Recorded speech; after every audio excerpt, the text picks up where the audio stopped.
You know, it seems like every time we come to a road course, there's always two drivers that just keep popping up. Sitting here in Watkins Glen, watching those racing men, bending fenders and smoking tires. Looks like there'll be some overtime. Rusty Wallace and Ricky Rudd love to race hub to hub, with just one thing to prove: who's king of the road? I'll tell you, when you got somebody like Rusty Wallace on your rear bumper, you better use every inch of this road. Ricky, I've been on the road, in the grass and in the dirt trying to get around you, but this time I'm going to be looking at you in my rearview mirror. Who's king of the road? This could be interesting.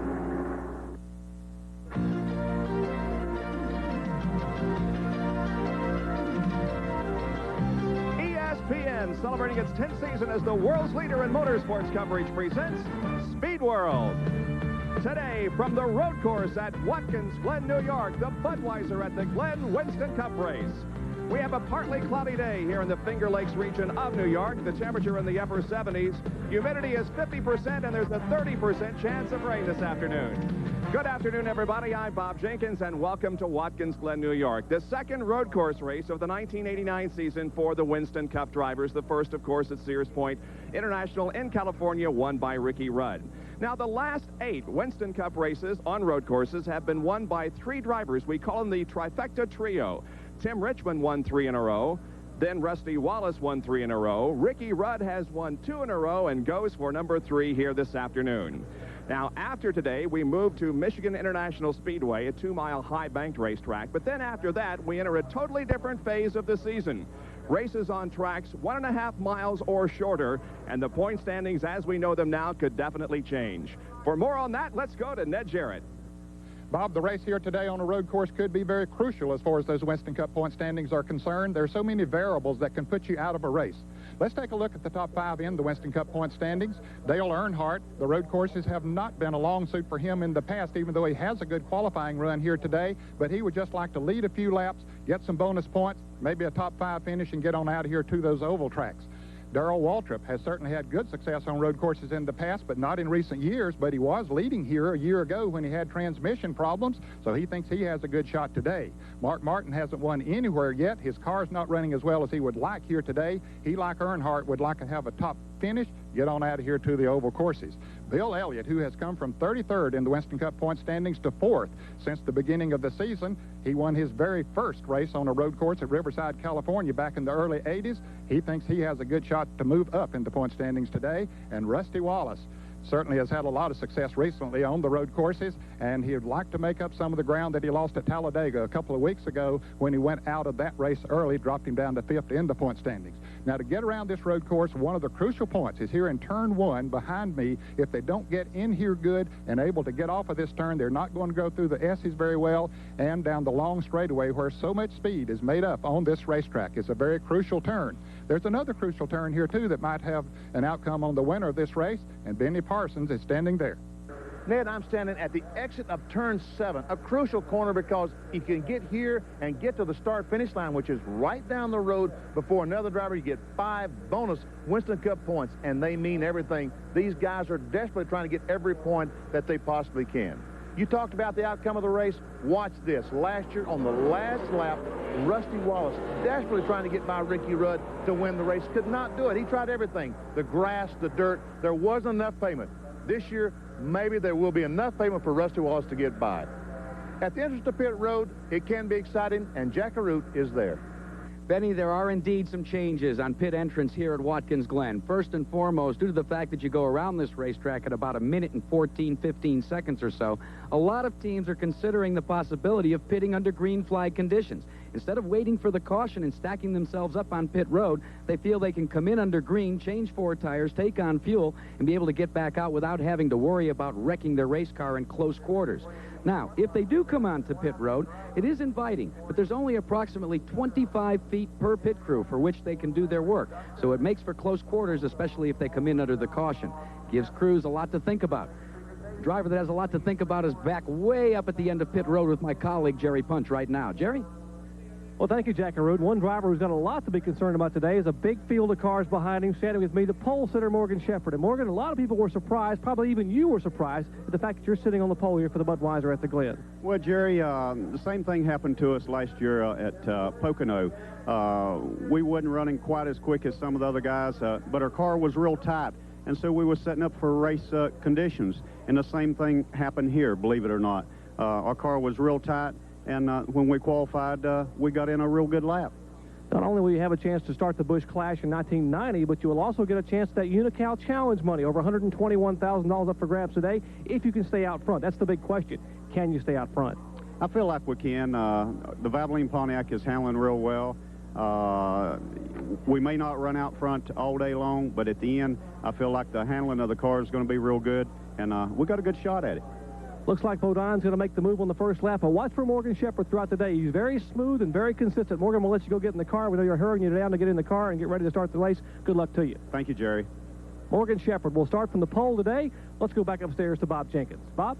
Thanks, Jerry. And Morgan is only the 6th driver to win a pole position during the 1989 Winston Cup season. It's his first pole position since Pocono last year on the 2.5-mile Super Speedway. Our Speed World coverage of the Budweiser at the Glen is being brought to you by Quaker State Motor Oil. The big Q stands for quality, always has, always will.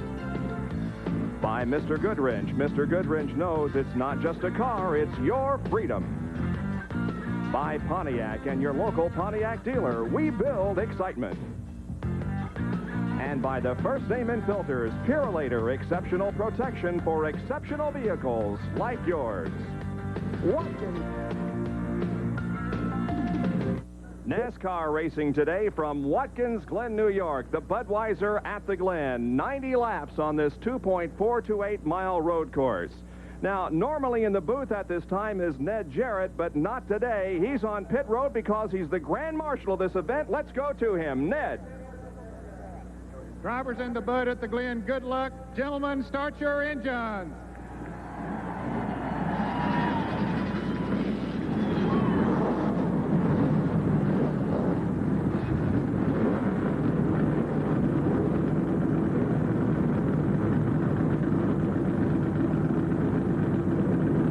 Will be making his way up to the booth now to join us for the telecast of this race as we see the drivers getting set in their cars for a couple of warm-up laps before getting the green flag for 90 laps, 219 miles of racing here this afternoon. There's Jim Sauter. We have a camera inside the Group 44 car as he prepares to go onto the racetrack.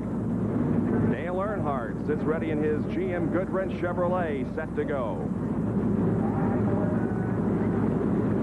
Hut Strickland in car number 57, the Heinz-sponsored car, as he is about to move off of pit road. Beside him, the number 52 car driven by Jimmy Means. There are a total of 40 cars and drivers lined up, ready to take the green flag for racing. Now, a course description. Here's Benny. Thank you very much, Bob Jenkins. Ned Jarrett, I know you're trackside. Grab a monitor and let's go through this road course. Well, of course, we're headed into turn 1 now, one of the most critical turns on the circuit. Alan Kowicki, we're following him around the track. He shifts down into second gear going into this turn. Accelerates fast, hard off turn 1. Shift to third gear. Turn 2, heavy right-hander, flat out, up the hill. A left-hander, turn 3, always takes that flat out.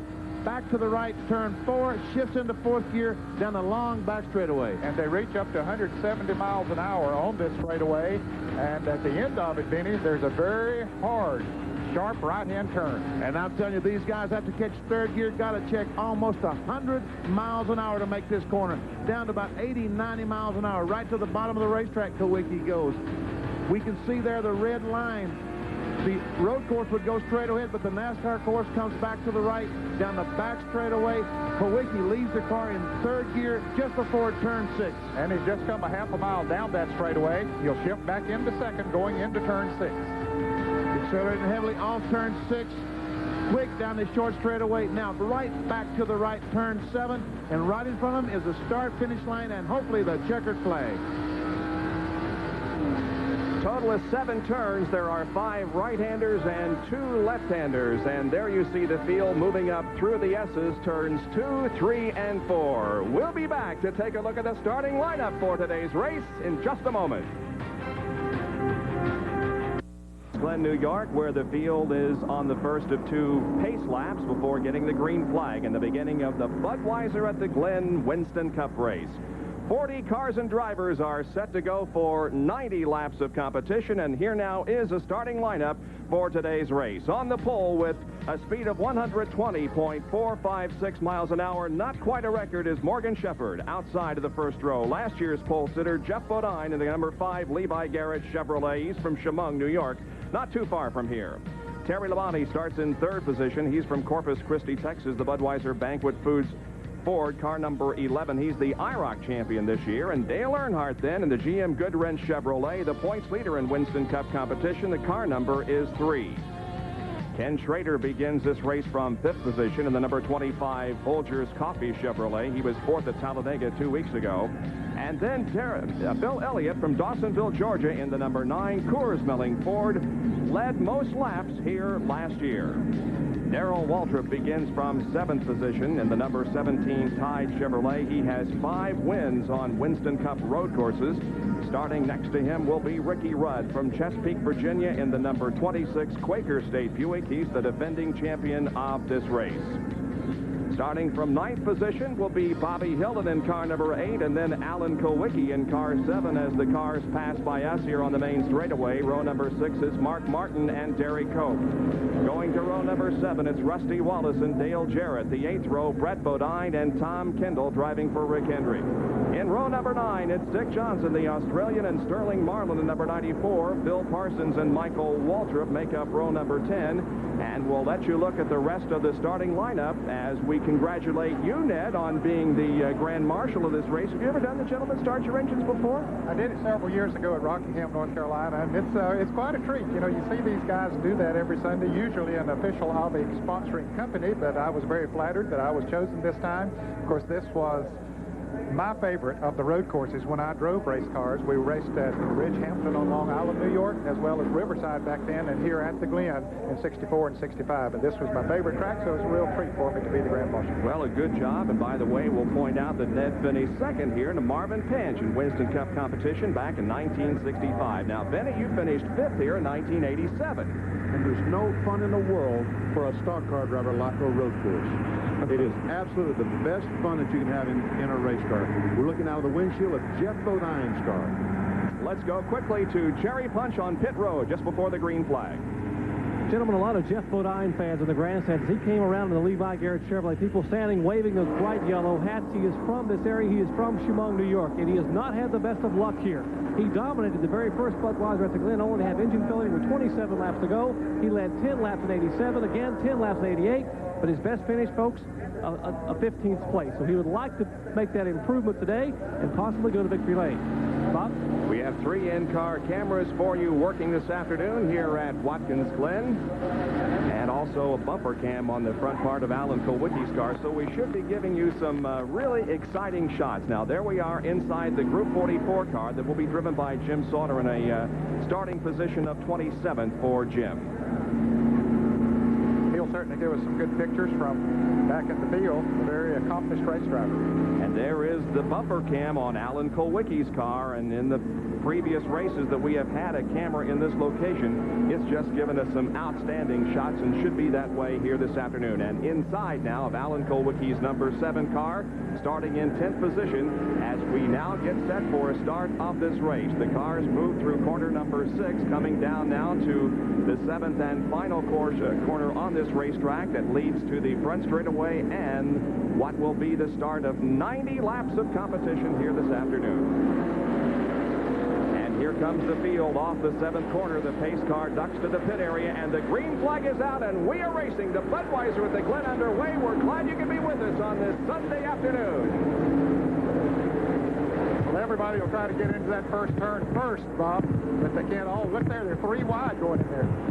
Icing going on. Cars off the course already. Dale Earnhardt got the left side of his car off the course momentarily in turn number 1. Now they move up through the S's, turns 2, 3, and 4, as Morgan Shepherd is leading Jeff Bodine and Terry Labonte. Well, I tell you what, the field seems to be getting in line, in single file line, but boy, it was Harry back there, 2, 3 abreast, back in the S's. Richard Petty still side by side. Here's a bumper cam from Alan Kowicki looking right, going by, trying to get by Bobby Hillen, going in turn 5. He uses the inside line and is able to pass Bobby Hillen, and now the car just ahead is that of Ricky Rudd. No, here comes Hillen back on the outside, as Alan could not successfully make the pass completely. Normally on the inside, that turn would be the place to be, but Bobby hung tight out there on the outside, got good momentum off the turn, and kept the position. And here comes the field now. Rusty Wallace making a move. He's on the inside of someone in turn 6. Down the half-mile straightaway, leading to turn number 6. And onto the main straightaway once again. Morgan Shepherd, Jeff Bodine, Terry Labonte, Ken Schrader. Then comes Dale Earnhardt as the first 5 are running in that order, and the field completes lap number 1 of 90. Dick Johnson in car number 38 using the inside line to try to take up a position, and the number 40 car driven by Darren Brassfield is in for a stop and go. He was caught by the NASCAR officials for jumping the start. NASCAR rules say that every race car has to go by the start-finish line on the beginning of the race before they can pass someone. Evidently, Brassfield did not follow those instructions. NASCAR brought him in. That's the Dale Earnhardt Chevrolet, driven by Darren Brassfield from Los Gatos, California, as we move back out onto the racetrack and see how things are going. We're inside Jeff Bodine's car, looking through the back glass at Terry Labonte, who is running in 3rd position. Morgan Shepherd is continuing to set the pace of this race. Morgan got off to a good start. Of course, you can see the distance between Jeff Bodine and Terry Labonte, but Morgan Shepherd jumped off to an early start. His car is just handling super here all week. Here's the completion of lap number 2, and Shepherd still has the advantage as they come down once again. Now, Earnhardt has pulled out of line and goes to the inside, trying to take a look and see if he can get by Ken Schrader going into corner number 1. He cannot, and so Schrader hangs in there in 4th position. It is Dale Earnhardt in 5th, and then comes Bill Elliott in 6th position, followed by Darrell Waltrip and Ricky Rudd. Well, I tell you what, there's some terrific road racers in that group. They say Earnhardt's not a good road racer, but he's in front of some awfully good ones. Bill Elliott, Darrell Waltrip, and Ricky Rudd, 3 of the very best road racers in Winston Cup racing. Into corner number 6 once again they go in single file formation. Let's go to Jerry Punch with a comment on Dale Earnhardt. Well, you comment on Earnhardt's road racing ability. This is the same car they've been using for 3 years on the road course. They just changed the body and made it aluminum from a Monte Carlo. It's the same car they ran here in '86 and finished 3rd with, the same car they had at Sears Point, California, and finished 4th with. In fact, Dale Earnhardt was so loose in the garage area yesterday, he was cracking jokes with Richard Childress and the crew, just having a big time.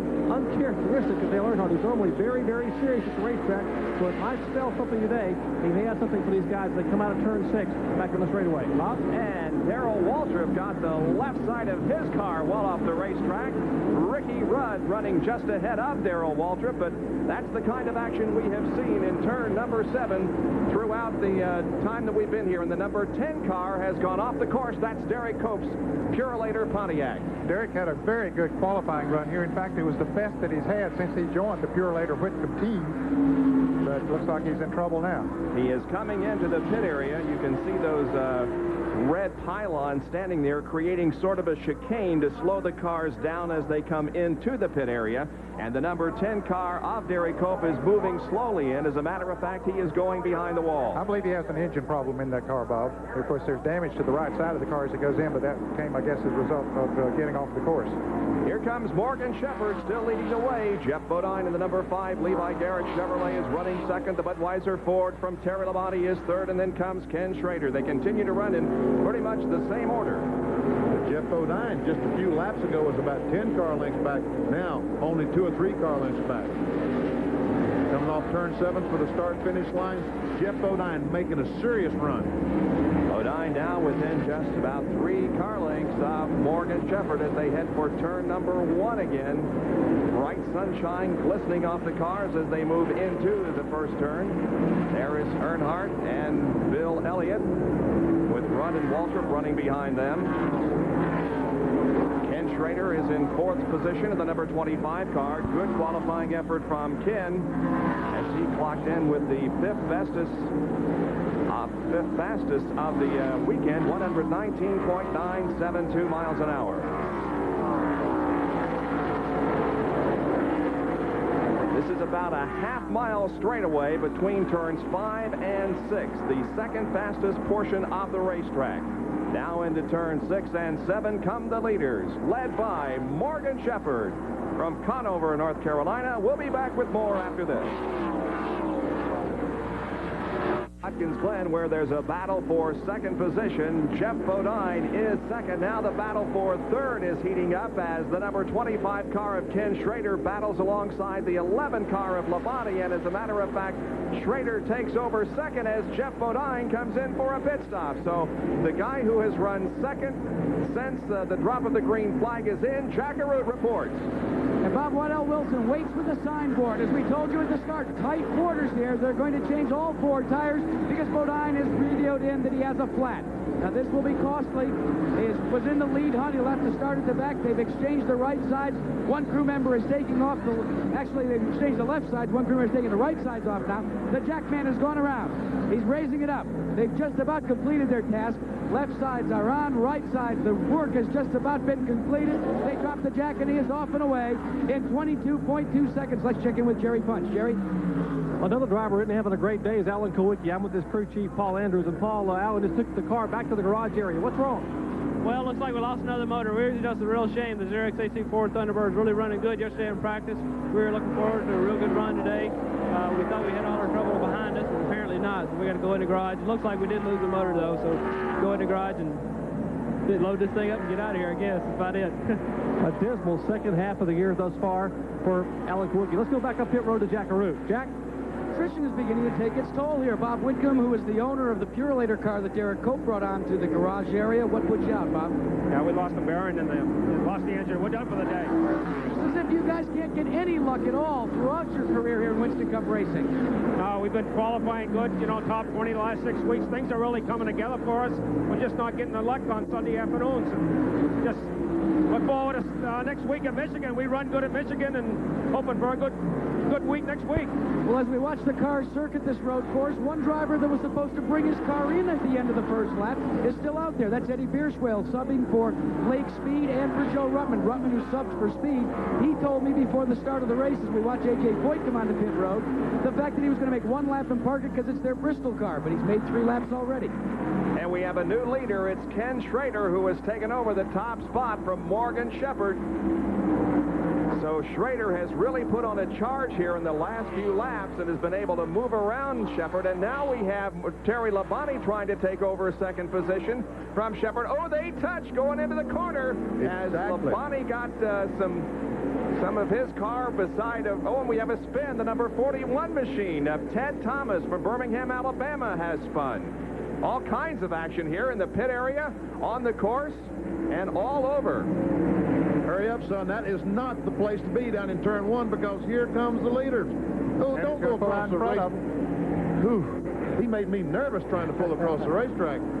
Ted Thomas, in his Winston Cup debut in the Budweiser at the Glen, was born in Daytona and resides now in Birmingham, Alabama. And those running up front are catching up with him. And there is A.J. Foyt, who is apparently headed out of the race. They're pushing his Copenhagen Oldsmobile behind the wall. He didn't turn a lap on Watkins Glen until just this weekend when he came here to practice for the IROC race yesterday. And now he pulls his Winston Cup car behind the wall. Hard to believe as many years as he's been racing in all forms of motorsport that he has never run at this racetrack, but he had not. Another driver that made an unscheduled pit stop for a 4-tire change a moment ago was Ernie Irvin in the Kroger Pontiac. Ernie now finds himself 1 lap down. And this green car running 4th right now, Ricky Rudd, the Quaker State Buick, started about 8th place. He is making a run for the front. And let's face it, last year he had one of the best cars here, won the race. He's awfully tough today, Bob Jenkins. He is so tough on any kind of a racetrack, but especially on a road course. He finds himself in 4th position at the moment as he has Morgan Shepherd right ahead of him. Now here comes Rudd to the inside, trying to take over 3rd, and he's going to do it. Morgan Shepherd has fallen from 1st back to 4th here in the last few laps, but Morgan battles back to the inside. Rudd, however, is going to maintain that 3rd position. He is headed toward the front. Ricky Rudd in the Quaker State Buick Kenny Bernstein-owned machine number 26. And behind the black car, there we see Bill Elliott in the red car. Now comes the black car, the white car, Rusty Wallace. So we've got more of 1988 staring us right in the face. Bill Elliott trying to get by Morgan Shepherd. He pulls down the inside. Rusty Wallace on the inside of Earnhardt takes that spot away.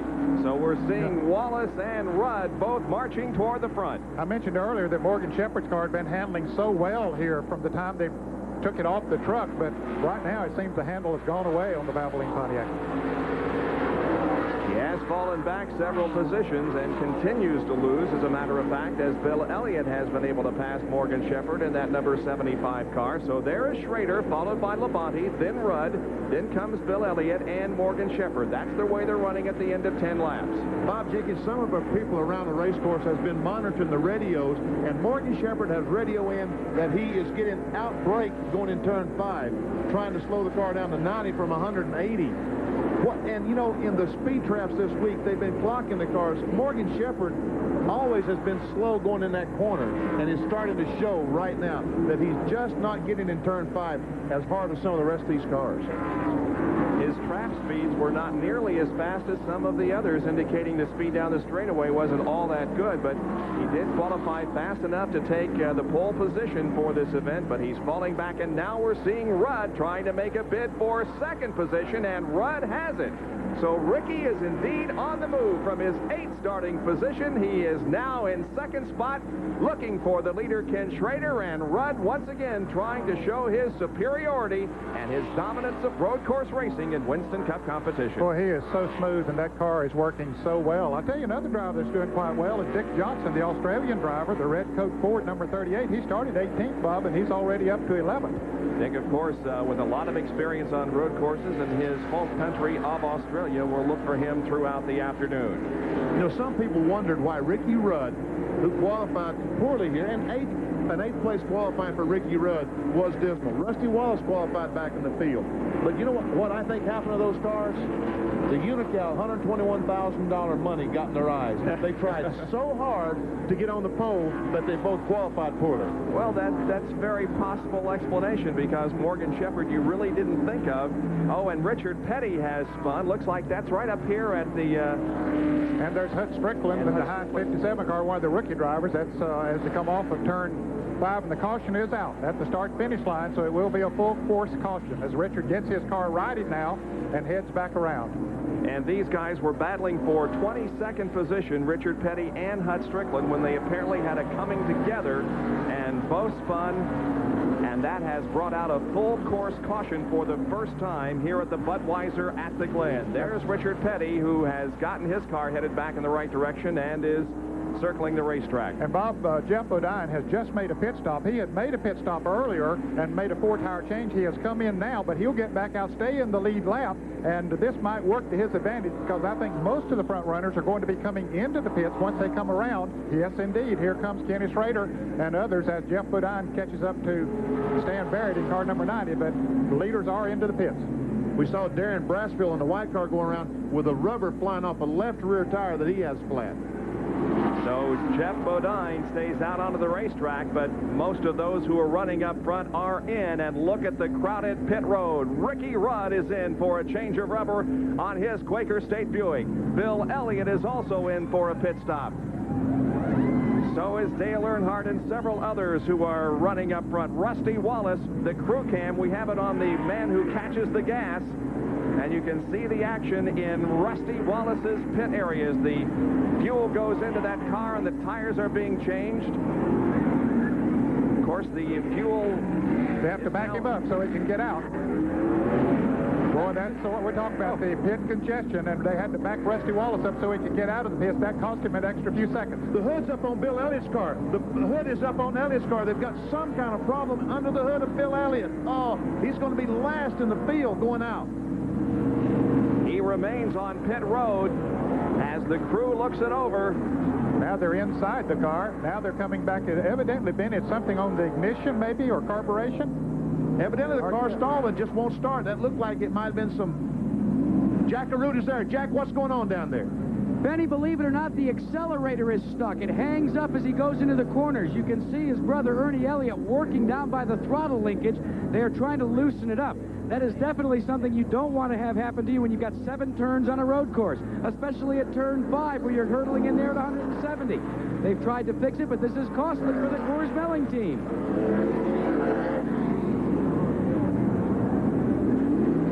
So Bill Elliott now moves back out onto the racetrack, and here is a replay of the crash that has caused our full course caution. There they are, Richard Petty and Hut Strickland. And it looks like they just went in there, Bob, and maybe some oil on the track or something, because both of them simultaneously just went around, and it looked like the nose of Richard's car maybe caught the inside guardrail. It didn't look like that they touched each other going in the corner. If so, it happened before they got to that point on the racetrack.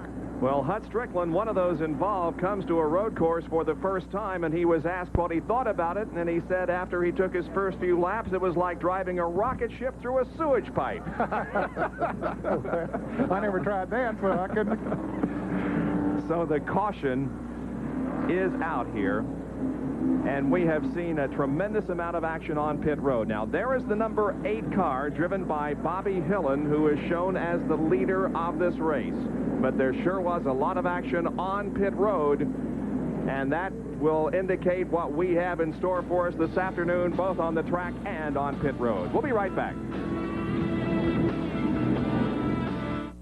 We're still under caution here at Watkins Glen, New York. A spin up in turn number 7 involving Richard Petty and Hut Strickland has brought out the first full course caution, and Bill Elliott continues to have problems as the hood is up once again on his car on pit road. Jack Arute is right there. Bob, what they're doing is they're taking the luxury of trying to fix this faulty accelerator throttle cable that they've got. They've pulled the hood, they've pulled the air cleaner, and they're trying to fix it up right now.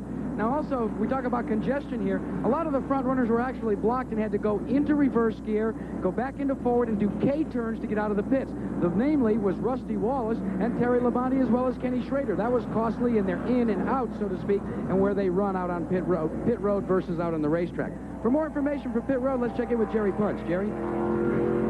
Well, Jack Morgan Shepherd also had to make a K-turn getting out. He was boxed in with the Davey Allison car trying to fit. It cost them some valuable time. I'm with Butch Mock, the co-owner for the Raymond car. And, Butch, your car was backing up just a little bit prior to that caution flag. Morgan was backing through the field. Was there a problem with the car? No, we don't not having any problems at all. You know, we led the first little bit of the race, and Morgan said he's going to settle down at a nice pace. And he said some of those guys were out braking and going in the corner, and he just doesn't want to burn the car up. I think we're going to be in good shape. You know, everything's fine. Morgan trying to save the brakes. We're going back to green. Bob? All right, and here comes Ricky Rudd on the inside as he got a great jump on Bobby Hillen as the green flag came out, and Rudd is going to lead the group into turn number 1. Hillen falls into 2nd position, and Ken Schrader to 3rd, but Rudd has taken over the lead of this race. Here comes Schrader on the inside of Bobby Hillen to try to take over 2nd position as they move up through the S's. That's Phil Parsons running there in 4th spot. Looks like that the Crown pit crew did some great job. If Phil, he probably just stopped for gas only. And it looks like that Bobby Hillen might have just put gas only because Schrader trying to get by. Bobby Hillen was running extremely well before this caution flag fell. And Schrader does take that spot away. And Mark Martin on the inside of Phil Parsons takes the spot away. And Rusty Wallace going by Darrell Walton. Labonte goes by Sterling Marlin. Races everywhere. Labonte came out of the pits in 11th position, so he's trying to move up after losing some spots as he came in for a pit stop there during our full course caution. There is Phil Parsons trying to maintain his position. There is Labonte in the Budweiser Ford car number 11. You can see how close they run down to the inside of that turn as they come off of turn 7. Rudd leads him down. Schrader is in 2nd. Rusty Wallace is on the left side of your screen trying to pass Phil Parsons, and he does so successfully, so Wallace is marching toward the front.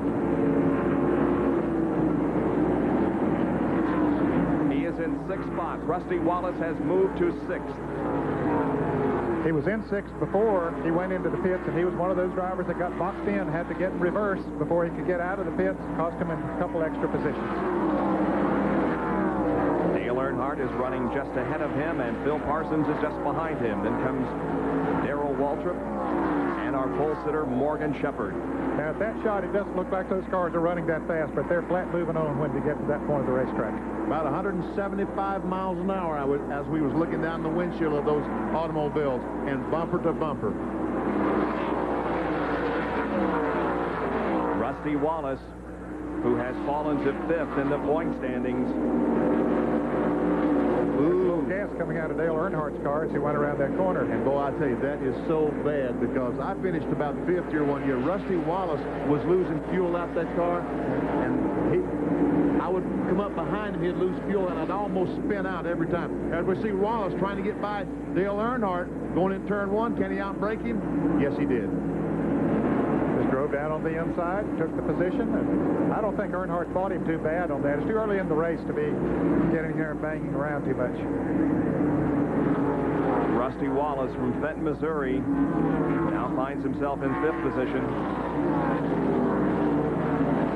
Bobby Hillen, meanwhile, holds his position in 3rd. A great job of driving for this young man after a great qualifying effort. Jerry Punch has more. Well, gentlemen, we mentioned the fact that Bobby Hillen came in from that caution flag in 9th spot and came out as the leader. The reason, well, the veteran crew chief, Harry Hyde, made a calculated gamble. He changed only 2 tires, where everyone else changed 4. Now, what Mark Martin and some of the drivers behind Hillen have to remember is that Hillen has only 2 fresh tires, while they have 4. If they bide their time, Hillen's tires will go away, and they'll have a shot to get by. But Hyde wanted to put the youngster up front, and he did. Right now, he's hanging on the 3rd spot. Yeah, he is, Jerry, doing a fine job of holding off the challenge of Mark Martin, who is right behind him. Ken Schrader is ahead of Mark Martin. Here they come down the straightaway once again as they get into single file formation. Nobody at this moment pulling out to attempt to pass into turn number 1. So it's Schrader second, then comes Hillen, then Mark Martin and Rusty Wallace.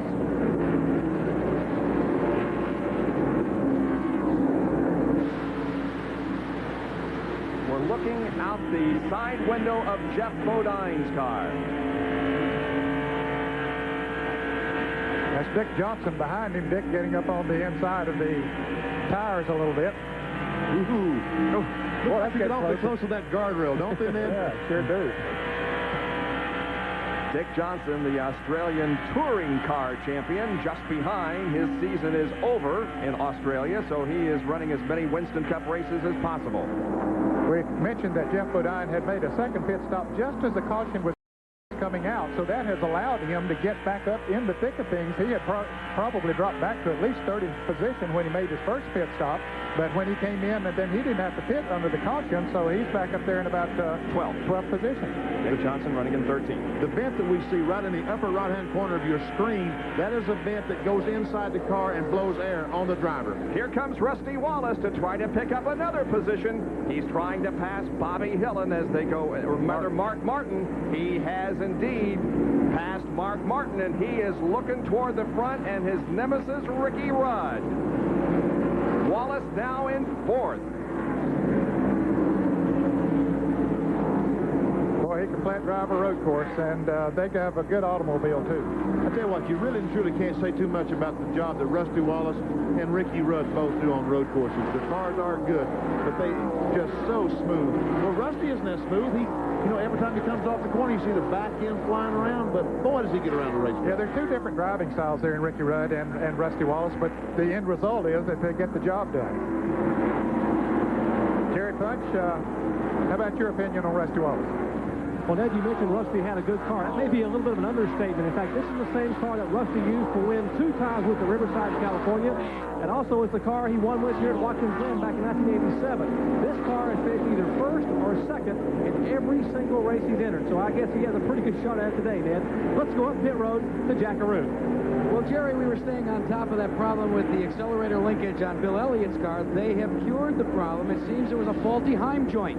They've replaced it, and He's back and he reports on the radio there's no more stickage in the accelerator between the foot and the throttle. And a real interesting moment there coming off of quarter number 7 as we'll watch Bill Elliott, but Darrell Waltrip went shooting to the inside to try to pick up a position. I thought maybe he was about to make contact with somebody, but we couldn't see.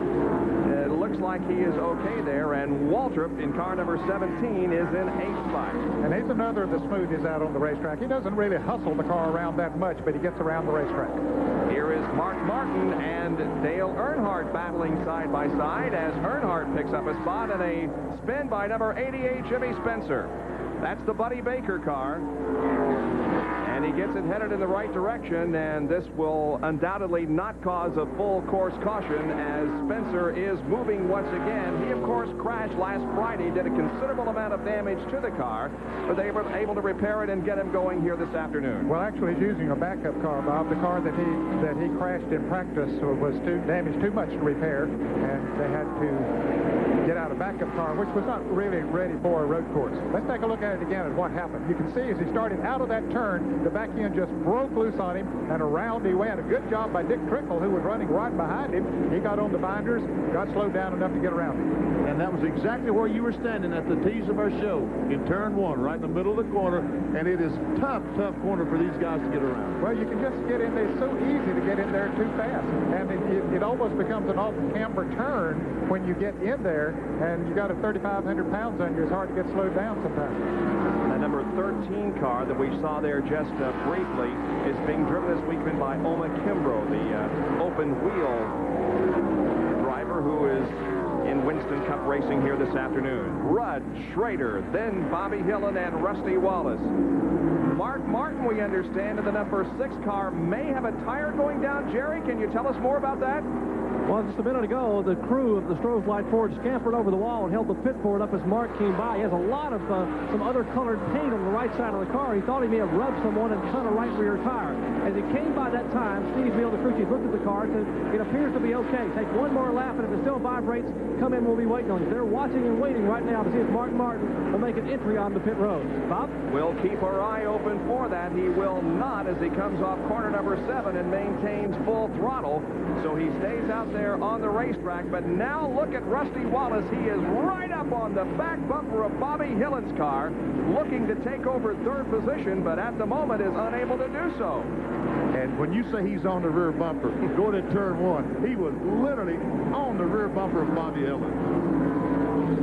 Now let's see if he has the power to draft by down the back straightaway. He can use some of the draft, a little bit slingshot going in the turn 5. Let's see if he's got enough. No, Hillen pulled away from him down the back. Hillen's strong on the straightaways, no question about that. So Rusty's going to have to follow him into that turn and see if he can catch him a little wide or something like that to get by. There's a lot of debris on the racetrack. They're in the middle of the 5/8 mile straightaway, and it looks like somebody has shredded a tire. We understand Stan Barrett in car number 90 shredded the tire, and it's all over the racetrack. One of the cars will drive through it. Here is a replay, and watch on the left side of the screen as Barrett comes down, and we'll look for that tire to disintegrate. Ooh. Evidently, it's already flat, and then it just completely comes apart as he comes off the turn and hits down the straightaway there. There's not much he can do. He's on the back straightaway. He's got to get in the pits to get a new one. Look, Schrader pulled up on the back bumper of Ricky. Where did Tim Schrader come from? Well, he's not supposed to be a road racer. He's having a great weekend so far. Rudd maintains the lead. Schrader runs in 2nd position. Then comes Bobby Hillen in 3rd, and Rusty Wallace maintaining that 4th position. In 5th would be Dale Earnhardt. 6th is Martin. 7th is Darrell Waltrip. 8th is the pole sitter Morgan Shepherd. 9th is Terry Labonte, and in 10th position is the 55 car of Phil Parsons. 11th right now is Sterling Marlin. 12th is Jeff Bodine. 13th, Dick Johnson. Rick Wilson runs 14th. Davey Allison, 15th. Dave Marcus having a good run in 16th. 17th is Tom Kendall. Dale Jarrett is 18th. Neil Bonnet 19th. And Michael Waltrip is in the 30 car in 20th position. Boy, Rusty Wallace is just all over Bobby Hillen, but he can't find the opportunity. It is exciting. Let's see. Maybe he'll try the grass trick one more time off turn 7. No, it really hadn't gotten down on the grass that time. It had got on the inside of it. So to run in fourth, but here he comes now to the inside and will try to outbrake Glen going into turn one, and he'll do it. Rusty Wallace moves to third position. Now, that's a sign of a good handling automobile when you can drive down in there that hard and the car will stick. All right, so it's Rudd in the lead. Ken Schrader running in second position, and Rusty Wallace moving to third. Back with more live action from Watkins Glen, New York. They do agree on is that you need an antifreeze coolant that handles extreme conditions, like scorching heats of up to 276 degrees and bone-numbing colds down to 84 below. That's why Rusty and Alan both agree on Xerox antifreeze coolant. Come on, let's go. All right, I'll drive. I've seen you drive. I'll drive. Xerox antifreeze coolant, because extreme conditions demand extreme protection. Watkins Glen, New York, where J.D. McDuffie in car number 70 has spun. We're under caution for the second time. It has brought the caution out, and the leaders are coming into the pits. But, boy, let me tell you something. Ricky Rudd and Rusty Wallace got killed on this. Neither of those come in the pits. They're on the racetrack. They'll be last when this thing restarts. Jackaroo is there in the pit area.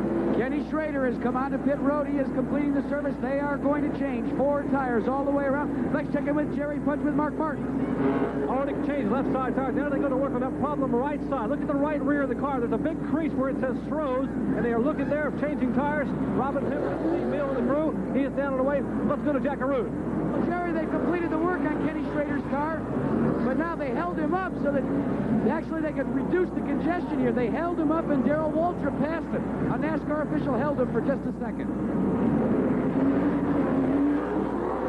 Well, almost everyone else in the pits too, but as Benny pointed out, first couple of cars up there, they're going to be in tough shape. No, Wallace and Rudd and Hillen all stayed on the racetrack.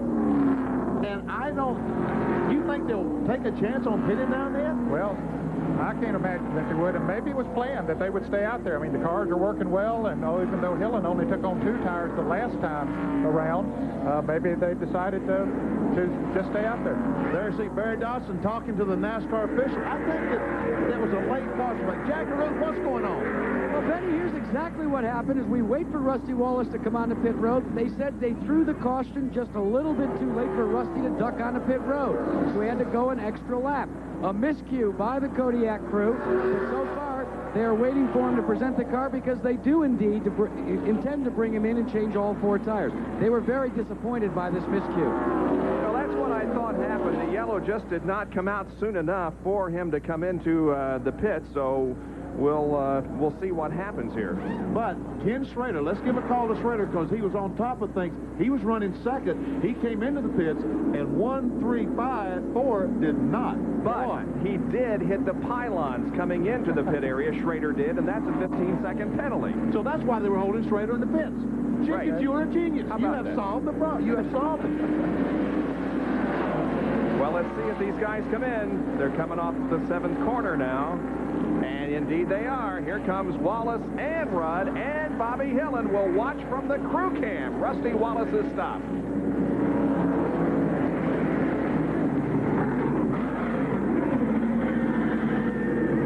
We watch from the crew cam. You can see the work going on for Rusty Wallace's team as they begin to change 4 tires. Now the gas goes in. 11 gallons of Union 76 gas. They have exchanged the left side tires. The jack goes up, and they're about to complete the exchange of right side tires as well. Very noisy here. He's off and away. Slaps it back into gear. A quick stop. Wallace moves back out onto the racetrack. So does Ricky Rudd and Bobby Hillen, as we are now 24 laps into the Budweiser at the Glen from Watkins Glen, New York.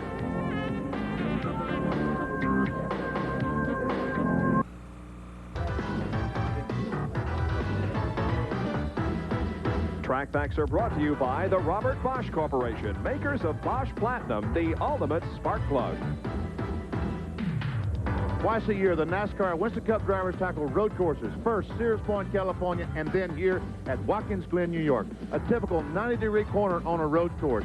3 critical areas. First, the turn-in. Get it in the corner. The apex, right in the middle of the corner. And then the trail out. And you can see the red dots. We've got to come out right against the red dot.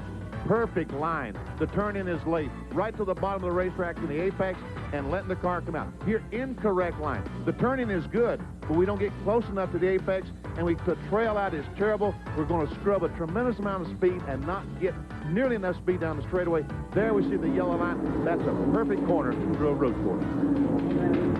The green flag has just come out, and we are racing once again at Watkins Glen. It is Dale Earnhardt and Morgan Shepherd side by side into turn number 1. Earnhardt comes away with the lead. Now here comes Mark Martin on the inside to take second position from Morgan Shepherd, and Rick Wilson runs in 4th position. There we see Ken Schrader in 5th, but I tell you what, those two cars going through turn 1 side by side, kind of exciting there for a moment, wasn't it? It certainly was. It's a pretty wide turn, but still there's only one good fast groove there. Here comes Schrader to the inside of Rick Wilson, and Schrader moves up another notch. He's now in 4th. The NASCAR officials are warning the Ricky Rudd crew that he almost jumped the start, and if he does so again, it may be a penalty. Jerry, can you tell us more about that? Well, actually, it was both the 26 and the 27 car that were back in the back of the field, but both the crew chiefs have retaliated and said, hey, you know, that yellow flag deal got us way back there. If I would have come out a little earlier, we could have all pitted at the same time. So they had a pretty good case themselves. But unfortunately, it will go for naught as both Rudd and Wallace have to find their way to the front with a lot of cars in front of them. Bob? They came out onto the racetrack in 21st and 22nd positions. That is Rusty Wallace and Ricky Rudd. They're moving up. The 18 car is driven by Tom Kendall from La Canada, California. You know whose car that is? That 18 car we saw just a moment. He's there behind the 30 car, behind the Michael Waltrip car. That car is Rick Hendrick's car, the one that he drove last year. Riverside. And he got it out, started dusting it off, and his wife said, what are you doing? And he said, I'm going to go racing. She said, Tom Kendall's going to, somebody else is going to drive that car. You're not going to drive it. He's doing a great job in 12th position, Jerry. You know, I just talked to Rick Hendrick a little bit ago. He's here along with Tom Cruise. We were talking this morning in the back of the truck. They were making that movie out at the West Coast of Paramount Pictures, that racing movie. And Rick said, you know, I promised my wife that I wouldn't drive the car, but I wanted to come watch it run anyway. That's the car, as you said, he drove at Riverside last year and finished 15th in it. But Tom Kendall, a senior at UCLA, driving it here at Watkins Glen, doing a pretty good job. Gentlemen? Well, of course, Kendall is no stranger whatever to racing, or especially to road racing, as he has quite a bit of experience. He is a 3-time IMSA GTU champion.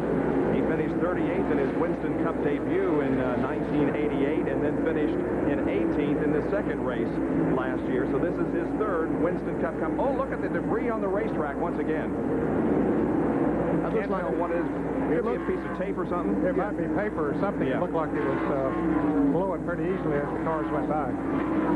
Well, it's Dale Earnhardt in the lead, and we're following the number 5 car of Jeff Bodine because we have noticed, looks like that could be metal, yeah, and that certainly presents a hazard to the cars. Running over that could cause a blown tire. It sure could. I'm sure that NASCAR will either send someone out, a course worker, to go out while some of the cars, there's not cars going by, or they will throw a caution flag. We're out the back glass of Jeff Bodine's car, looking back on Phil Parsons. Phil still having a good run. Just ahead of Darrell Waltrip. You see Darrell's black car just behind Phil there occasionally. You can hear him on and off the gas and shifting. And here's where he really has to shift down and really get on the brakes. There we have the shot out the window, the side window. Apparently no one at the moment moving to the inside to make a move down the front stretch. Bill Parsons running awfully well today, able to keep up with the outside pole sitter, it seems, for almost an entire lap. Running in 8th place right now. Phil is having a good run. Runs good on road courses. He and I drove Tex Powell's road course car a couple years ago. Got some experience, and he does a good job.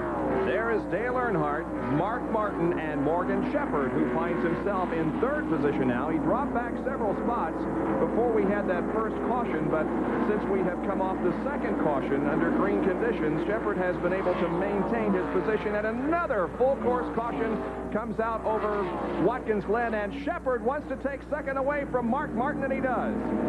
Yeah, he maybe doesn't know the caution is coming out. His crew should have told him, but he decided he wanted to get on around him, and if they do come into the pits, he would, of course, be that much farther ahead, but he will keep the position.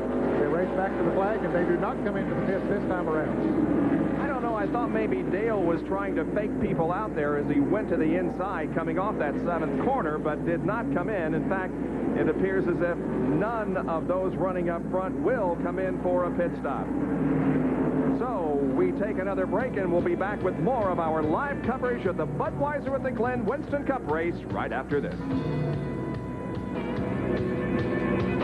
The call of the road. You feel excitement. Get on your Pontiac and ride. Pontiac ride. Drive. Pontiac ride. Ride. Pontiac ride. Get on your Pontiac. We build excitement. ESPN Speed World today at Watkins Glen International Raceway for the second road course race of the 1989 Winston Cup season. We are under caution for the third time this afternoon, and we're waiting to see if we're going to have some pit stops. And it appears as if we will not, as everybody is staying out behind the pace car. Well, it's almost hard to believe, but football time is here once again. Preseason action on ESPN tonight at 8 o'clock Eastern Time live. The game between the Buffalo Bills and the Cincinnati Bengals. Preseason NFL tonight at 8 o'clock live here on ESPN. None of the drivers wanted to give up that track position to make a pit stop. A lot of them probably would like to go in, and they probably need to go in, maybe adjust the car, change tires, but when they do, they've got to go back to the absolute rear of the field, and it's just too much track to make up. Ricky Rudd and Rusty Wallace, you know that they're so upset now that they have to go through all these cars to get back to the front. You may have noticed that Morgan Shepherd, who had taken over second position from Mark Martin, has moved back to third as we get ready for the restart here at Watkins Glen.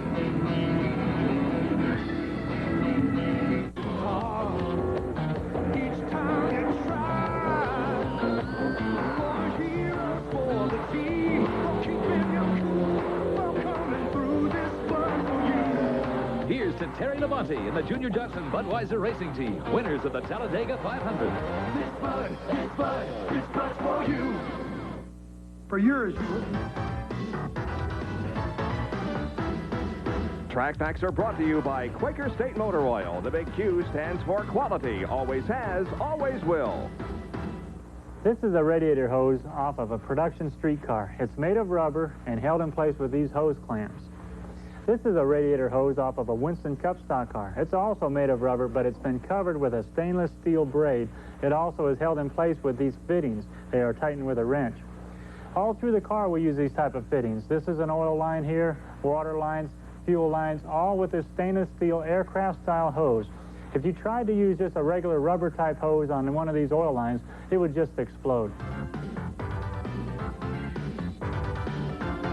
There's a lot of difference in the equipment used on a Winston Cup car and on a passenger car, but when things heat up, Jackaroot, I guess there's one way that you use to cool both down, right? Boy, absolutely, Bob. Ice is the big cooler of all things. If we're hot, you use ice. Well, if brakes are hot, as was the case with Bill Elliott's car, you throw ice onto the brake rotors and down by the pads. That's exactly what they did when he came onto pit road to change left side tires. They took a bucket of ice, a cup of ice around each wheel, threw it down there trying to cool them off. For more information on brakes, let's check in with Jerry Punch. Jerry? One of the big concerns about brakes here, Jack, is the fact that the heat is so intense under the cars that when they stop on pit road, the heat in that brake caliper, that carbon fiber brake, can actually melt the tube and produce an equalized tire. That's what happened a little bit ago to Neil Bonnet. He had to come in and he had an equalized tire, but then he finally had transmission woes and had to park the Citgo Ford. Bill Elliott is also back in the pit. A.J. Ford had a similar problem. He had an oil temperature go way up in the car, the brakes went away, and he elected to park the car. So as Elliott leaves the pit road, they have finally checked that Coors spoiler one more time. A lot of concern here about brakes. Morgan Shepherd, remember, told us at the beginning of the show, he's going to cool his jets early on to keep those brakes as cool as possible to try to get a shot toward the end of the day. Bob? So we've had a lot of activity on the track and off the track so far in the first 35 laps of this event. The lap leaders that we have seen, Morgan Shepherd led the first few laps, then Ken Schrader. Bobby Hillen looked strong for a few laps. He was passed by Ricky Rudd, who held on until we had a caution period, and then Dale Earnhardt also shown as a lap leader. Those who have dropped out of competition include Derek Cope, Alan Kulwicki, Eddie Bierschwale, A.J. Foyt, Neil Bonnet, and J.D. McDuffie. Alan Kulwicki dropping out with an engine failure, his 6th in the last 9 starts. We'll be back right after this. 34, and the green flag comes out once again on Watkins Glen and the Budweiser at the Glen. Here comes the leader, Dale Earnhardt, followed by Morgan Shepherd. In third is Ken Schrader. Fourth belongs to Mark Martin. Then comes Terry Labonte and Rick Wilson as a scramble for position is going on back here for fourth, and Terry Labonte passes Martin. Martin lost 2 spots since the green flag is dropped. He was in third, and Kenny Schrader got by him on the restart going into turn 1, and now Terry Labonte has moved around him. Didn't seem to fight him too much, though. It's still a little early in the race to be taking any unnecessary chances. Inside Jeff Bodine's car, looking at Rick Wilson's Kodak Pontiac. Well, the silly season, of course, well underway in Winston Cup competition. Rick Wilson is someone who has not quite made up his mind what he's going to do for 1989, and neither has Jeff Bodine. Jeff, of course, will not be back in the number 5 car, but where these two will go next year remains pretty much a mystery. Oh, a side-by-side battle into the corner. Woo! And Wilson hits the left side tires off the track just momentarily coming out of the turn. Yes, he does, but he held on to the position. How'd they not wreck? I don't understand how they didn't crash there. Wow, that was close. They're running, Rick Wilson is running 6th, and Jeff Bodine running in the 7th position. Phil Parsons 8th, Sterling Marlin 9th, and Darrell Waltrip running in the 10th position.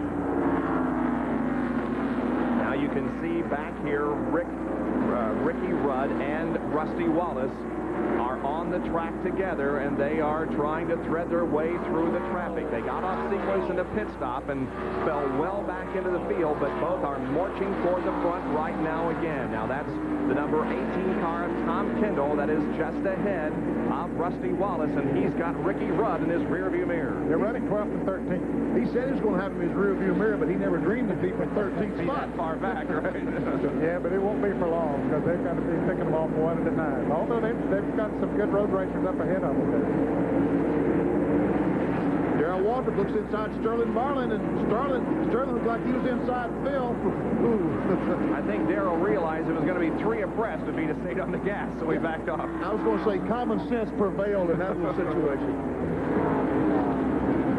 You know, speaking of Darrell Waltrip, we want to say hello to Margaret Waltrip, his mother, who is home from the hospital today watching us here on ESPN. And Margaret, our prayers and best wishes are with you. We're happy to hear that you're coming along fine, and car number 13 has spun out. He gets off of the track. Let's see. He might be able to get away without a caution. But anyway, we're happy that Mrs. Waltrip was able to come home and watch us here on ESPN today before she goes back to the hospital for more therapy. Oma Kimbrough, the driver of this number 13 car,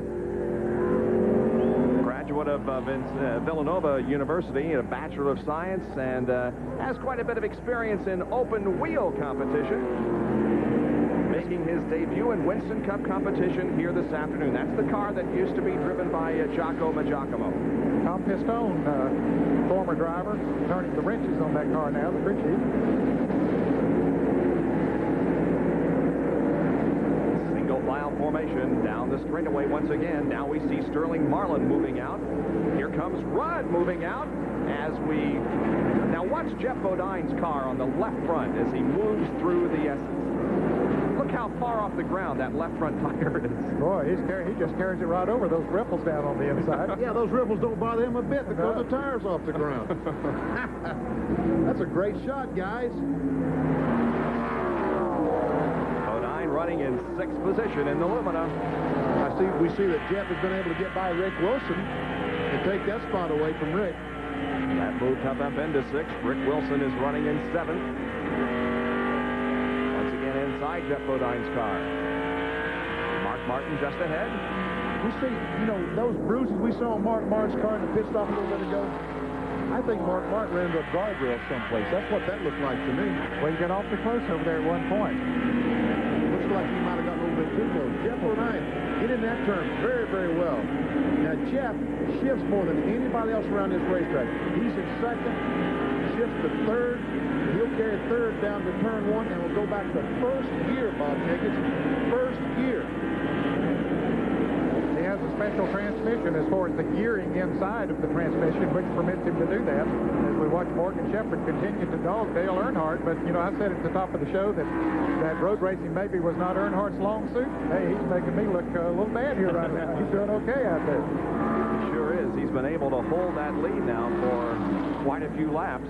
Well, Dale Earnhardt is a good race driver, period, but he just hasn't had as much success on road courses in the past as some of the other drivers. His best finish on a road course, 2nd, and that occurred 3 different times. Here comes Jeff Bodine alongside of and now past Mark Martin, so Jeff Bodine moves to 5th.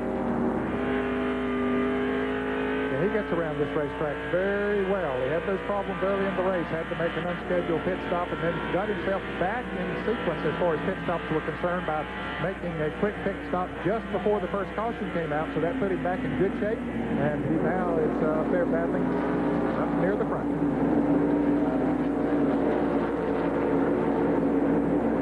Oh, here's a good battle. Look at all of those cars. But Rusty has got by those 3 cars. Phil Parsons, Sterling Marlin, Darrell Walter. He's got by. Ricky Rudd can't get by those cars. And he needs to quickly because I'll tell you what, 90 laps, when cars run this close, it's not a long ways. Ricky tries. He looks on the inside. Sterling can't make it. Darrell Walter makes the pass. Ricky, get going, bud. Doesn't look quite as strong, Ricky doesn't, as he did in the early part of the race. Could be that the set of tires he has on now is not matched quite as well as some others, but not able to pass quite as easily as he did up front. Watching Rick Wilson and Rusty Wallace in the battle for 7th position. Rick Wilson doing a fine job in that Kodak Film Oldsmobile. We ask him, does running into the curbing around this track make it a little bit more exciting for you? Here's what Rick told us. Well, it's exciting. You know, I don't know if that's where it comes in that we're crazy or what, but, you know, we'll hit them and the car will come up off the ground and we'll never lift. You just keep going right on through there, and hopefully when it settles in the right direction. And normally it does. I don't know if the good Lord's looking at us or whatever, but it does. And, you know, you can probably come here and watch a Can-Am race or something. Them guys are so smooth and they look like the cars are glued to the ground. They come here and watch us, they're going to see something because, you know, we're all over the place, but we manage to keep it on the racetrack sometimes. And that is the appeal of Winston Cup racing. Rick Wilson now right behind Rusty Wallace. Here comes Ricky Rudd in car number 26, having quite a bit of difficulty moving through the traffic. He got by Sterling Marlin. Now Darrell Walter, the next obstacle in front of Ricky.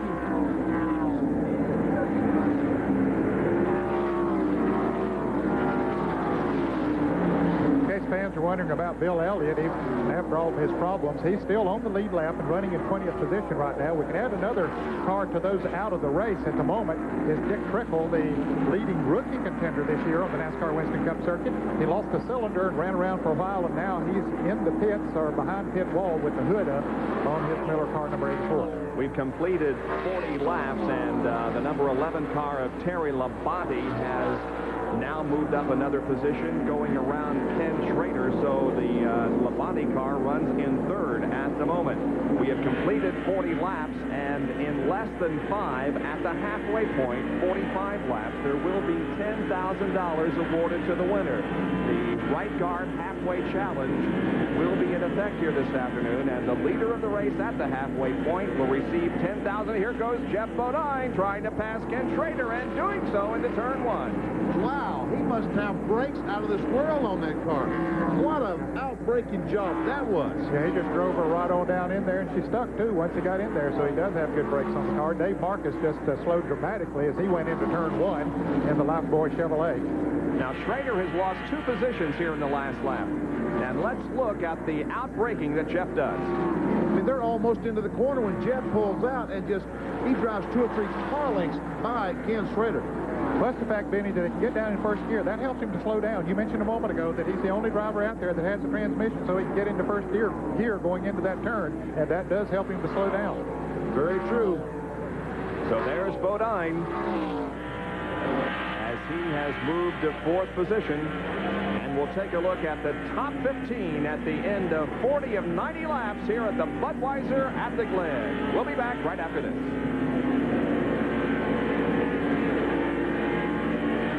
At Watkins Glen, where the number 27 car of Rusty Wallace is on the move. He has passed Ken Schrader and now has moved up into 5th position. He passed Mark Martin in turn 5 and came around to turn 1 and passed Ken Schrader. So, yes, he is definitely on the move. And look, he's going to look at Jeff Bodine on the inside. Can't do it. Has to pull back in. We're looking out the back glass now. Side glass of Bodine's car. Here comes Wallace, and he's got him. He moves to 4th. Wow, we talked about the brakes on Bodine's car. Rusty must really have some brakes. And look, Rusty almost into the dirt coming off that corner. He carried her high. That's why he hustled the car around. Maybe Bodine has a problem. Here comes Ken Schrader trying to move around him once again. Well, Schrader has dropped back 3 positions here in the last couple of laps, but now retakes one of those spots as he passes teammate Jeff Bodine. And now Mark Martin, the number 6. Bodine's coming in for a pit stop. Yeah, he's got a flat tire or something. And this is another time that he comes in, second time for an unscheduled pit stop. Jerry Punch is there. Well, actually, Ned Jarrett, it's Jack Rusty was. Waddell Wilson brings Jeff Bodine to a stop. The report is that he may have a flat tire. They're going to change the left sides. They're working on that right now, and now they're going to the right sides as well. In order to be safe, they will change all 4 tires. 13 seconds. It's ticking away here. It's a very long time on pit road, but they're making absolutely sure of all their work at the present time. Past the 20-second mark. They have filled the fuel. They dropped the jack, and he's off and away in 24.1 seconds. Levi Garrett Chevrolet moving back out onto the racetrack after an unscheduled stop for Jeff Bodine. I tell you what, he is not catching many breaks today because that's twice he's made unscheduled pit stops. For 4 tires. Now here is Dale Earnhardt showing his muscle out there on the racetrack as Oma Kimbrough has a little bit of black paint on the right side of his car. And they're coming around for the halfway mark, I believe, for that $10,000.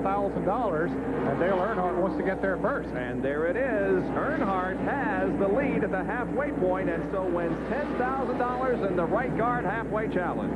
He has just put a lap on Jimmy Means there in the Alka-Seltzer Pontiac. Jimmy's scheduled on Tuesday to sign a contract for next year for sponsorship. We hope that works out. More on the halfway challenge, Jerry Punch. Well, gentlemen, very interesting. A lot of people are thinking Morgan Shepherd may have be holding something back a little bit, but a minute ago, Butch Mock and Bob Rahilly both told Morgan to go ahead and push the car and try to get the halfway money. Morgan turned up the wick, but it didn't do him any good because Earnhardt just pulled away even more. So Earnhardt is definitely very, very strong today. And I tell you, I think he's showing a lot of people he is indeed a road racer as well as a short track driver. He's doing a heck of a job. Bob? You're absolutely right. He is just turning in a phenomenal performance. Dale Earnhardt is.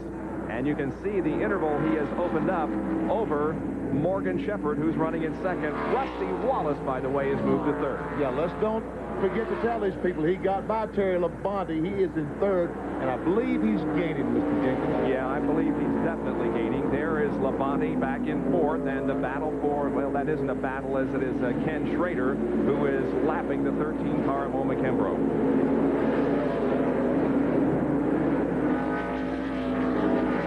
Parsons comes on. Phil Parsons has gotten by Mark Martin, so he has a good run going for him this afternoon. But we saw the 26 car of Ricky Rudd, and Rudd just doesn't seem to be able to march toward the front as Rusty Wallace has been able to do. And he's in the pits, as a matter of fact. Rudd is in the pits. Kimbrough leads him down. At least he was ahead of Ricky Rudd, and Jerry Punch will report on this pit stop. Ricky Rudd brings the Quaker State Buick to a halt. And Larry McReynolds, Wayne Bumgarner, and the crew are going to work on the left side of the car. That's the outside of the car. Remember, they're changing left side tires. A lot of concern over the heat that goes up in these tires and possibly an equalized tire, maybe even a blistered tire. In fact, one of the tires supposedly coming off the Bodine car was a blistered tire. They will change right side tires. They want to make sure they get all 4 tires on there. 20 seconds. The clock now ticking away. Fuel can in. The car off the jack down to 24.3 seconds. A lengthy stop and run is down and away. Brett Bodine is also in the pits. And, Jerry, you mentioned a blistered tire. They have new pavement here up through the S's, and that puts a lot of extra pressure, and the tires are sticking better up through there. But, Benny, that's the fastest point on the racetrack. It also will put a lot of heat in the tires. It will put a tremendous amount of heat in that. As you said, the fastest part of the racetrack, and that's where you build up that speed, that heat, is with speed and trying to corner the car. And now Rudd has a lot of racetrack between himself and the leaders. Here comes Earnhardt, followed by Shepard, and then Rusty Wallace. Here comes Terry Labonte, Ken Schrader, Phil Parsons, and Mark Martin. Terry Labonte may have a problem with that car. Well, Bob, basically what's happened is Terry Labonte worked his brakes so hard early on in this race that he's boiled the fluid. So now he's going to have to nurse his brakes until they stop as we watch Darrell Waltrip come onto pit road for service. So that's a tough break for Labonte, at least for 12 or 20 laps or so. He's going to have to do it. As we watch the pit stop here by Darrell Waltrip. They are changing the tires, making the moves right now. They're filling the car up with Union 76 gasoline. A lot of people feeling that Waltrip would have run better so far, but he is still back out and away. Pretty good pit stop for Darrell Waltrip. And I think he had a tire flat. They had to lift that car up before they could get the jack under. Davey Allison also in for an unscheduled pit stop. So is Richard Petty in the STP Pontiac. So a number of the cars that were still running in the lead lap. In fact, Petty was running up in the top 15 before he came into the pits. Davey Allison as well. We see Davey going out. We mentioned Dave Marcus a moment ago. We saw his car in the picture there just for a moment. Dave is still circling the track at a very slow speed. Dale Earnhardt, the leader, coming into the pits. Well, maybe it's scheduled pit stop. Maybe they're not unscheduled. I thought they could go another 5 or 6 or 8 laps before they come in, but they're not taking any chances. So here's the leader, Dale Earnhardt, in the pits. And we'll watch the Richard Childress and Shelmerdine-led crew go to work. Let's go to Jackaroo. And they have already gone to work on the left side tires, and now they're going to go to the right sides as well. Dale Earnhardt, the Mr. Good Wrench crew, the Flying Aces, but there is a problem with Earnhardt's car. It has stopped running. He is trying to restart it right now. NASCAR officials are holding him. It'll be a 15-second penalty, Jack. He missed the pit entrance and apparently hit one of those pylons when he came into the pits. They are still holding him. They're trying to push start the car because it stalled. They have held him, and now there's certainly going to be some confrontation here between NASCAR, Richard Childress, as they will discuss this penalty. Let's go to Jerry Punch. Let's mention the fact that Ricky Rudd's pit stop and Davey Allison's pit stop were indeed scheduled pit stops. Rudd had radioed in and said they thought he was out of gas, but that was not the case. They came in, and it's a good thing they did. Both he and Davey Allison. Take a look at their right front tires. This is the right front tire off a 28 car. It is totally blistered out on the rim. These big chunks of rubber have been pulled away, and that is now getting a lot of crew chiefs and crews concerned here on pit road. This tire only had about 30 laps on it, maybe 31 laps total, and they are very, very concerned about peeling the rubber away on some of the cars. Bob? All right. Well, that's the situation on pit road, as some very interesting developments there with the Dale Earnhardt situation as they try to hold him. Now we find that it is Rusty Wallace running in second position to Morgan Shepard. Here they come off the corner, and Wallace may make a bid for the lead. He gets the car way down on the inside of the racetrack, and he, I believe, is going to be able to take over the lead from Morgan Shepard. Let's see who has the advantage going in side by side. Whoa! I need to get out and jump around. This is exciting stuff. Rusty's got him. Takes it away. Boy, I tell you, that car is working, and he's driving the wheels off it. Now, let's take a look at Earnhardt coming into the pits and what caused that penalty. Here he is now, coming off of turn 7 and heading down into the pits. Well, now what happened to his car? He was way outside the pits. You're not supposed to do that. No. Boy, he came all the way through those. His car stopped. his car came off that corner and stopped. Yeah, okay. And he had no choice but to go through those pylons. So he'd take a 15-second break rather than get lodged out on the racetrack somewhere. Exactly. Good thinking on his part. So that's the situation. Here is Darrell Waltrip and Ricky Rudd battling for the spot out there on the racetrack. Jimmy Schrader's in the pits right now. No scheduled pit stops, as Jerry Punch pointed out, coming up here. Schrader was running in third position. Jackaroo is there. And Bob, it's just a normal pit stop for Ken Schrader and the Folgers machine. It's percolating quite well right now. They've gone to the left side. They've just about, in fact, they have completed their work there. Now over to the right side. The crew jacking the car up. They've already removed the lug nuts. So now all the tire changers have to do is pull the tire off, put the new one on, hit the lug wrench, and they'll finish their work and drop the jack. That's precisely what they've done, and Schrader's backing away. Jim Sauter in car number 44. The Bob Tullius Group 44 car is in for a pit stop. They're changing the rubber on the left side, now moving around to the right side of that car. Well, Jarrett just went out to Hardy's Pontiac. He made a left side tire change only. They're changing 4, as you said, on this car number 44, the Group 44 car. Jim Sauter was running in 15th position when he came in for the stop. Still working on the right side of that race car, and now it's down off the jacks and moving away. And accelerating out is Jim Sauter as we have the view from over his right shoulder. Gaining speed down pit road. Rusty Wallace, the leader of this race, we understand is going to be pitting next time around. We'll watch for that. He has opened up a little bit of an advantage over Morgan Shepherd. Phil Parsons was just in, running in the top 5 in 6th position. Well, he actually moved up to 4th before he came into the pits as a result of the other pit stops. There is Phil Parsons now at the Ground School Oldsmobile getting a 4-tire change. Jerry Punch is there. Well, Richard Jackson's crew doing an excellent job changing down the left side tires. They've already changed the right side tires. He is down and away. Good move for Phil Parsons, who's having better and better finishes on the road course as he heads to turn 1. And we see Phil Parsons as he leaves the pits. Hello to Crusher Blackwell, his rear tire changer. Had an operation, not be able to do it for a couple of weeks. He's back home. Hello, Crusher.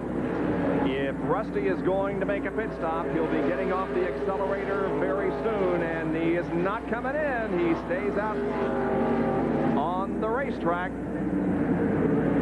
So Rusty Wallace leads Morgan Shepherd here at the Budweiser at the Glen Winston Cup race. We'll be back with more right after this.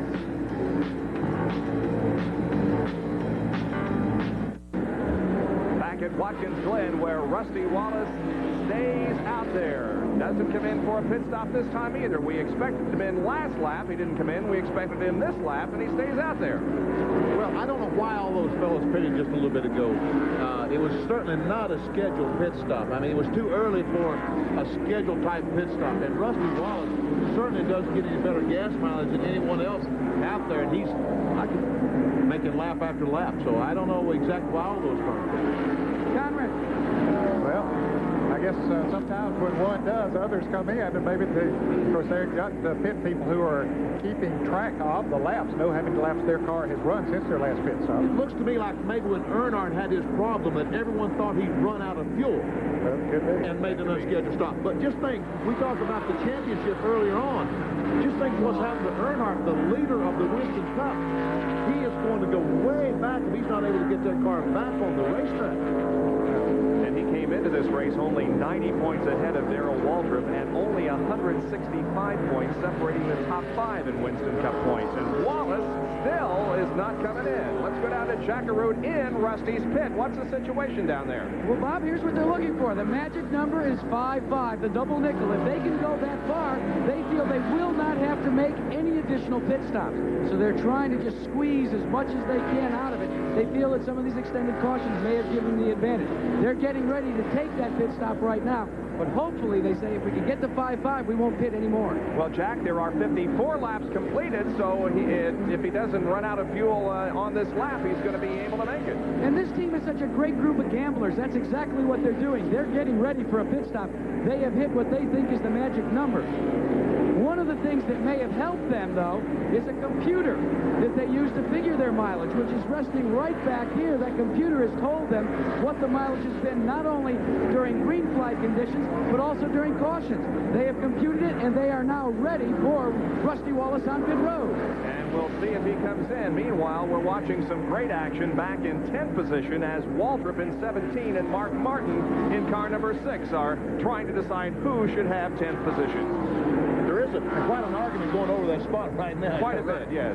As we watch that, we'll say, in case the fans are wondering about Dale Earnhardt, where he is, as the leader is coming into the pits. Dale Earnhardt is running in the 19th position. He just took over 18th from Dale Jarrett. And here is Rusty Wallace, Jacker Road. Here he comes. And team manager stopped the car, and now the crew has gone to work. Barry Dotson on the jack, Jimmy Maker on the front tire. They've exchanged the left front and the left rear. They've completed their work. Dotson around very quickly with the jack. He's underneath the car. It's up and away. They pull the tires off. The new ones go on. Now it's just a question of tightening the lug nuts. They clean the front radiator. They drop Rusty Wallace, and he's away. Great shot from the crew cam as Rusty Wallace completes a near-perfect pit stop and rolls back out onto the racetrack in pretty good shape as the car is spun right ahead of him. Oh, man, what a close call for Rusty. That's the 41 car of Ted Thomas that has gone around. Yeah, that had to give Rusty some anxious moments as he went out of there expecting a clear track, and all of a sudden the dust is up in front of him in a car right there. All he could see was dust coming out of the pits and hoping there wasn't anything ahead that he was going to run into. And the worst part was that he had to pull out in the racing groove to pull around that car. If someone had been coming along at speed, he'd had no choice but to run over Rusty Wallace. So Thomas is stopped down there at the pit exit. He's taking the window net down, so the car obviously will not start. This will probably bring out the caution flag. Well, Morgan Shepherd coming into the pits right now in the Valvoline Pontiac, and apparently the caution still is not coming out. Let's go to Dr. Jerry Punch. There will be a 4-tire change for the Valvoline Pontiac of Morgan Shepherd. Gentlemen, likewise, they were a little bit concerned, just like the Rusty Wallace crew, if they could make it the rest of the way on fuel. Now, Morgan actually needed to run about 2 more laps for them to feel very comfortable, but he couldn't afford to lose any more ground on the racetrack.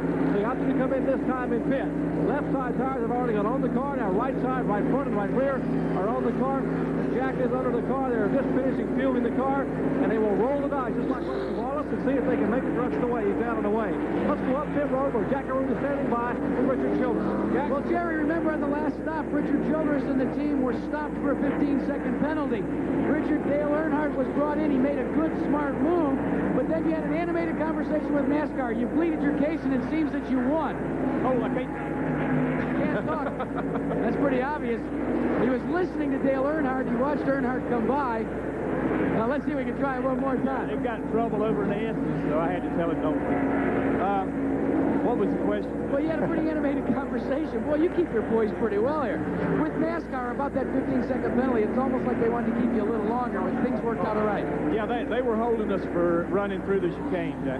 Well, there's an 88 car's off, and I know you've got to go to work. The 38 car. Johnson is off full course yellow, gentlemen. Yeah, he's up against the guardrail in the S's, and so indeed a full course caution does come out. There is Terry Labonte moving into the pits. He is the leader, or was leader, of the race, and Jack will throw it back to you to call Terry stop.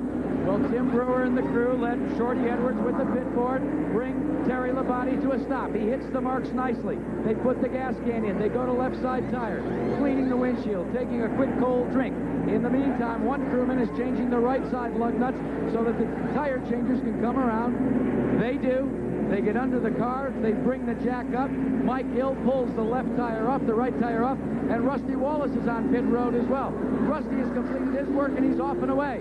Labonte with a congested pit work here as Ricky Rudd and the rest of the crews are at work here. Let's check in with Jerry Punch. Well, the defending champion of the Budweiser at the Glen gets his service. Ricky Rudd, the Quaker State Buick up pit road. They have already changed the left side tires, cleaning the windshield. They sling the right side tires back across the wall. Larry McReynolds checking with the crew, watching for the safety car, watching congestion on pit road. Rudd is down the way. Let's go back to Jack Arun. Jerry, believe it or not, the congestion has forced Dale Earnhardt to pit in Terry Labonte's pit. The team has gone to work. They were bunched up. He's moved approximately 18 feet beyond his own pit, and they're going to work, and it's a long run to exchange tires. They're completing their work as Kenny Schrader goes by Dale Earnhardt. He lights the tires up, and he's off and away. Wow, there is just unbelievable congestion down there in the pits when several come in. There goes Earnhardt back out on the racetrack as the 41 car of Thomas is still at the exit of the pit road. We noticed that Rusty Wallace, we saw him come in while Terry Labonte was in the pits. He only took on fuel. They didn't want to gamble. You know, he came in, they thought that they had run far enough under the green to go the rest of the way, but why gamble when you got a caution flag opportunity to come in, take the fuel on, get back out, still got himself some good track position. Now, we're going to take a look at why we are under a full course caution. One reason, of course, because of the 41 car, but also because of Dick Johnson's problem. Looks like the right front tire went down on that car as he came out of one of the S turns there and hit the wall, and then he goes down on the inside of the track once again. Boy, he hit the wall hard. Now, here is Rusty coming out of the pits, and look what happens just ahead of him. And as Benny said, he had to go right out in the racing groove when he saw that car spinning. Let's watch him again as he comes out from a different angle, and that car already spinning. He couldn't see anything for the dust, but he made a good move and got on through. So we have two instances around the racetrack here. They're trying to get this car started, push started, and Dick Johnson, they're trying to clean his car up where he's sitting up against the guardrail. Well, we understand that the starter, something has gone wrong with it on the Ted Thomas car, so now they got it running, and he's going again. He just couldn't get it cranked. Well, we're set up here for an exciting finish once again, but when you talk about finishes, you got to remember last year's Budweiser at the Glen here at Watkins Glen. It's one that will long be remembered, the subject of this week's Winston Cup replay. Winston Cup replays are brought to you by the First Name and Filters Purolator, exceptional protection for exceptional vehicles like yours. Last year, the Budweiser at the Glen, Jeff Bodine wins the pole with a record lap, starting alongside Rusty Wallace, who has won the last 3 Winston Cup road races. Bodine is slightly off course in turn number 7, and here comes Terry Labonte moving to second position.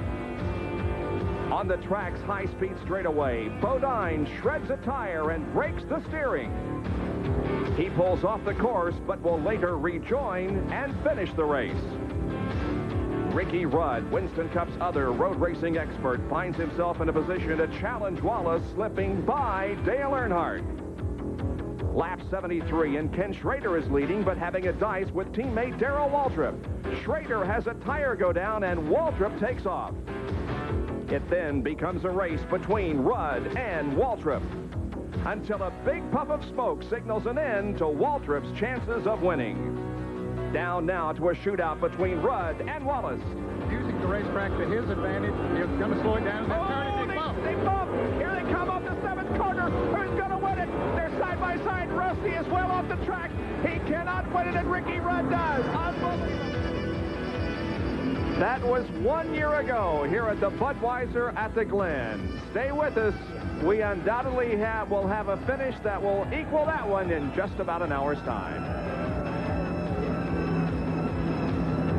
Back at Watkins Glen, New York, the number 38 car of Dick Johnson is against the guardrail, and we're trying to determine whether or not Dick is out of the car. I don't believe he is. That may be him just crawling out of the car at the moment. Here's what happened as he moved up through the S's. It looked like the right front tire went down, or even the steering gave away on the car because it just veered straight into the guardrail. Then it bounced back on the other side of the track, and here he comes back down to the inside once again. A couple of very hard hits for the Australian touring car champion, Dick Johnson. And so the ambulance is at the scene of that car, and they'll be checking him over to determine what injuries he has. In the meantime, we are under a full course caution once again. This certainly has been the most serious incident of the day. It looks to me like he's sitting up on the stretcher there, and I would say that he's probably injured his feet. Yeah, if he has any kind of problem. There isn't a real effort to get him medical attention, so I think he may be in pretty good shape. Well, let's go down to Jack Harrood and straighten out this Dale Earnhardt situation. And Jack, we'll let you recap what has happened and what the situation is at the moment. Bob, the way things happen, thank heavens for a caution, because now we can explain it with the luxury of the caution flag out. Remember, Dale Earnhardt came onto pit road, and he was penalized 15 seconds.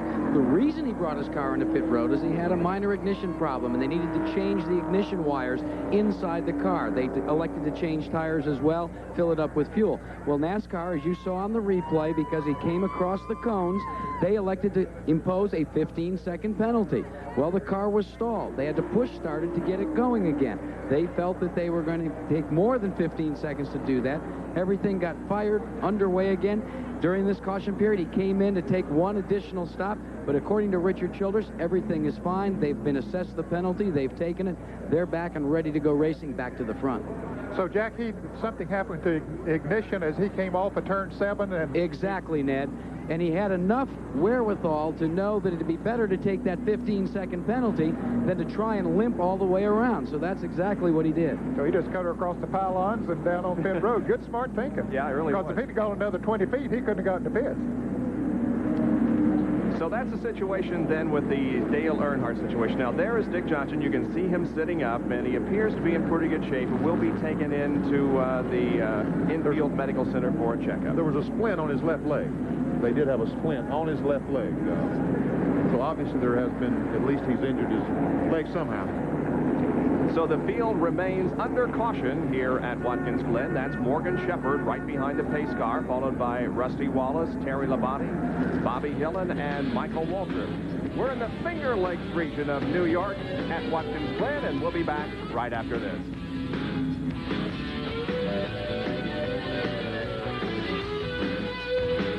People think I'm the quiet one. It's just that Xerox antifreeze coolant appeals to my calm, cool demeanor. It protects my engine in extreme cold, down to 84 below. Now, I'm sure if Rusty could, he'd go on and on about how Xerox protects in extreme heat, up to 276 degrees. But he graciously suggested I do this spot alone. Right, Rusty? Xerox antifreeze coolant, because extreme conditions demand extreme protection. Under a full course caution here at Watkins Glen International Raceway because of a crash involving Dick Johnson. The leader is Morgan Shepherd. He's led 12 of the 60 laps. The average speed, 94.274. This courtesy, of course, of our Napa race summary. We've had 7 leaders, 10 lead changes, 4 cautions for a total of 12 laps, and 24 cars are on the lead lap. By the way, last year, an all-time record for cars on the lead lap in a Winston Cup race, 22, were on record pace again for that statistic. Now, the lap leaders have been Morgan Shepherd, Ken Schrader, Bobby Hillen, Ricky Rudd, Dale Earnhardt, and Rusty Wallace and Terry Labonte. Those who have dropped out of competition, Derek Cope, Alan Kowicki out very early with an engine problem. Eddie Bierschwale dropped out in the number 83 car. A.J. Foyt, Neil Bonnet also behind the wall. And J.D. McDuffie, Jimmy Means, Dick Trickle, and the most recent car to drop out of competition was Dick Johnson, the number 38 machine. He had some contact with the wall over in the S's. We're standing by for a medical update on that. He may have a leg injury. So the field in single file formation behind the pace car, as we are seeing Morgan Shepherd in the lead. And remember, Morgan, if he will win this race, will take home $121,600 in bonus money from Unocal. So he's got a lot of pot of gold at the end of this rainbow. ESPN Speed World today at Watkins Glen International Raceway in New York for Winston Cup competition. And we are under a full course caution. Well, Benny was mysteriously missing from dinner last night. He can explain where he was in this week's Hat of the Week presentation. Hey, folks, you know the Hat of the Week deal? Some guy sends me this crazy-looking hat, and he sends me a check for $100. So I start looking for a racetrack that's going to have a celebrity auction in connection with the race. And Watkins Glen, that's the place. The New York State Elks Drug Awareness Association is having an auction trying to raise some money. Let's go see if this guy can buy this hat for $100. Well, this is the Hat of the Week for Watkins Glen. So with no further ado, how much am I bid for the hat? $5. $5. We got $5. $20. $25 I got. $25, is that all? $40. Thank you very much, sir. $40 back there.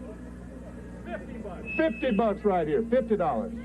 $60 here. Thank you very much, ma'am. $70 right back here. Thank you very much. $70. $80 right here. Thank you very much, ma'am. $90. Thank you, sir, for your bid. $90. $95. $100 right here. Let's give this man a round of applause. $100.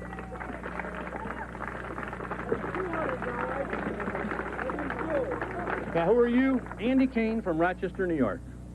That name sounds familiar, doesn't it? I believe so, Benny, because I sent you the hat. That's right, folks. This is the fellow that sent the hat, and he sent a check for $100. So, Andy, thanks very much. Thank you, Benny. Yes, sir. Glad to help you out. And the New York State Elks Drug Awareness Association, we understand, raised over $500 total at that auction. Boy, that was some hat, buddy. And an auctioneer you ain't, buddy, I'll tell you what. All right, still waiting for the green flag to fall once again. Again, we are cautioned because of an accident over in the S's involving Dick Johnson. It's taken quite a while to get that car off the racetrack, and Dick, of course, was placed in the ambulance and taken to the infield hospital for a checkup. But I believe we're going to be going green this time. Yeah, the lights are out on the pace car. You can see Rusty Wallace getting his tires warmed up now. Morgan Shepherd, who's the leader of this race in the Valvoline Pontiac. And boy, does he, as you mentioned a moment ago, lots of money up at stake if he can stay out there. But we're about ready to go green. I'll tell you, fellow, that need this caution flag, Terry Labonte, they reported from the pit, said his brakes were overheating. Well, he's had the luxury of riding around at slow speed for all these laps, and I'm sure that his brakes are back up to speed now. So, Terry Labonte, what a break. Green flag is out. Let's see who wins the race down to turn 1. Labonte pulls out to the left of your screen. Look at the 4 and 5 abreast action here as they head for turn number 1. Labonte has second position, Wallace in third, and Michael Waltrip and Jeff Bodine go through turn number 1 side by side. Everything's all right, however, and now they get into single file formation. What kind of restart did Labonte get? Has he got a jet engine in that thing? Wow, he passed on the restart. He was able to get by Rusty Wallace.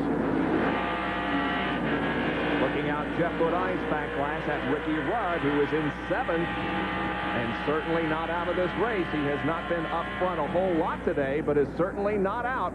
There's Shepherd leading Labonte, Wallace, and Bobby Hillen. Boy, what a great run he's having today. Look, Bobby Hillen looked on the inside of Rusty Wallace right on his bumper as he exit turn 5. You're right, Hillen, a great run going that Miller Highlight Buick. Now, Morgan Shepherd has never won a Winston Cup road race, but he did win at Road Atlanta a couple years ago in the Busch Grand National Series, so Victor Lane would not be new to him in road racing. There is Rudd right behind Michael Waltrip as they come down and complete lap number 62. We understand the 88 car of Jimmy Spencer is being penalized for jumping the start. Here's Rudd making a move to the inside of Michael Waltrip, and Rick Wilson is also trying to take away this spot, cannot, but Ricky Rudd does move to, what, 6th? Yeah. Morgan Shepherd leads the Budweiser at the Glen. I wonder if Morgan, when he looks in the rearview mirror, if he sees Labonte or he sees $121,000, and that's what he can win if he can just keep him in that rearview mirror. Boy, this would be the largest payoff at a road race in U.S. history, I believe, if the Unical money does go to Morgan Shepherd. And Rick Wilson and Bill Elliott. Here they are going at Wilson down on the inside. Elliott had a lot of troubles, but he stayed on the lead lap. But I don't think that car has been working quite as well today as we've seen Bill Elliott in the past on road courses. However, he does hold Rick Wilson off there. He's had all kinds of problems. First had the accelerator hanging, and then he had some kind of brake problem. They had to throw ice on the brakes to get those things cooled off. And meanwhile, back at the front, these 4 cars still bumper to bumper for the lead, almost bumper to bumper anyway. Mark Martin pulls out. Here comes Wallace, trying to take over 2nd. Indeed he does, and Ricky Rudd also picks up a position as he passes Jeff Bodine. So now it is Wallace 2nd and Ricky Rudd 5th. Well, Rudd's car seems to be going now like he was going at the first part of the race. Seems to be better than he was a few laps ago. Maybe these fellas made an adjustment on that last pit stop. Probably did, and maybe had the set of tires that are a little better matched for him or something of that nature, and got him back in the thick of it. Boy, you got to give a call to Bobby Hillin. Look at his serial. He started in 9th, worked his way to 3rd, dropped all the way back to 20th at the end of 30 laps, but he has moved to 6th at the end of 50, and now at 65 he is 4th and is trying to take over 3rd position from Terry Labonte. But he sees Ricky Rudd in his rearview mirror. And Rusty Wallace was able to get by. And Rusty Wallace, something happened to his car. Something is wrong with Rusty. He's coming into the pits. He's positioning himself to the inside of the racetrack so he can come in for a pit stop as he comes off this corner. Jack Arute, what's going on? The action here, the crew just jumped into action as Rusty Wallace radioed in that he has a flat. Harold Elliott with the crew board, signaling where their pits are. They are poised and ready for the appearance of Rusty Wallace. A tough break for Wallace. Wallace comes to a stop. He is livid about the flat being on the right side, not on the left side. He was pointing animatedly there. And now they're electing to change all 4 tires. They have finished the exchange on the left, and they will go to where the offending right side flat tire remains. Jimmy Makar pulls it off, puts the brand new Goodyear Eagle on. They tighten the lug nuts. The work has been completed on the rear. They drop the jack, and he is off and away in 21.9 seconds, gentlemen. Yeah, they could have got away with the 2-tire change if they had known where the flat tire was. It was the right front. You could see it when he came in, but they had already committed themselves on the left side, so they had to go ahead and make a 4-tire change. Tough break for Rusty.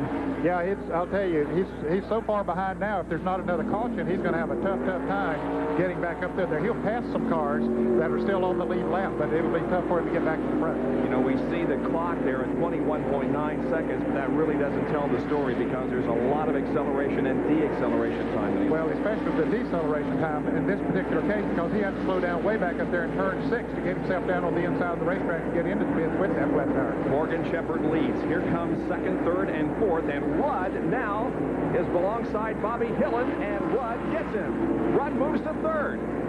Looks like Ricky Rudd is the man on the mission now.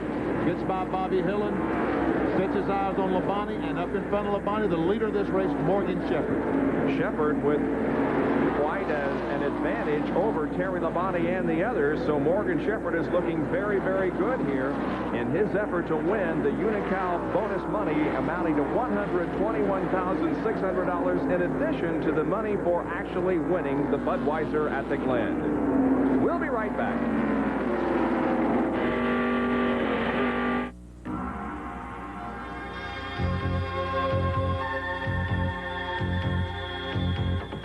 The day appears to be over for Ricky Rudd. Just seconds ago, a huge puff of smoke from the Quaker State Buick. The yellow came out, and Ricky Rudd moves into the pit area. Tough break for the guy who was charging to the front. Now we have both Rudd and Wallace in trouble here in the last few laps, and a lot of action once again on pit road. And a tough break for Ricky Rudd, but a good break for Rusty Wallace, who had made that unscheduled pit stop. Now he gets to catch up to the field.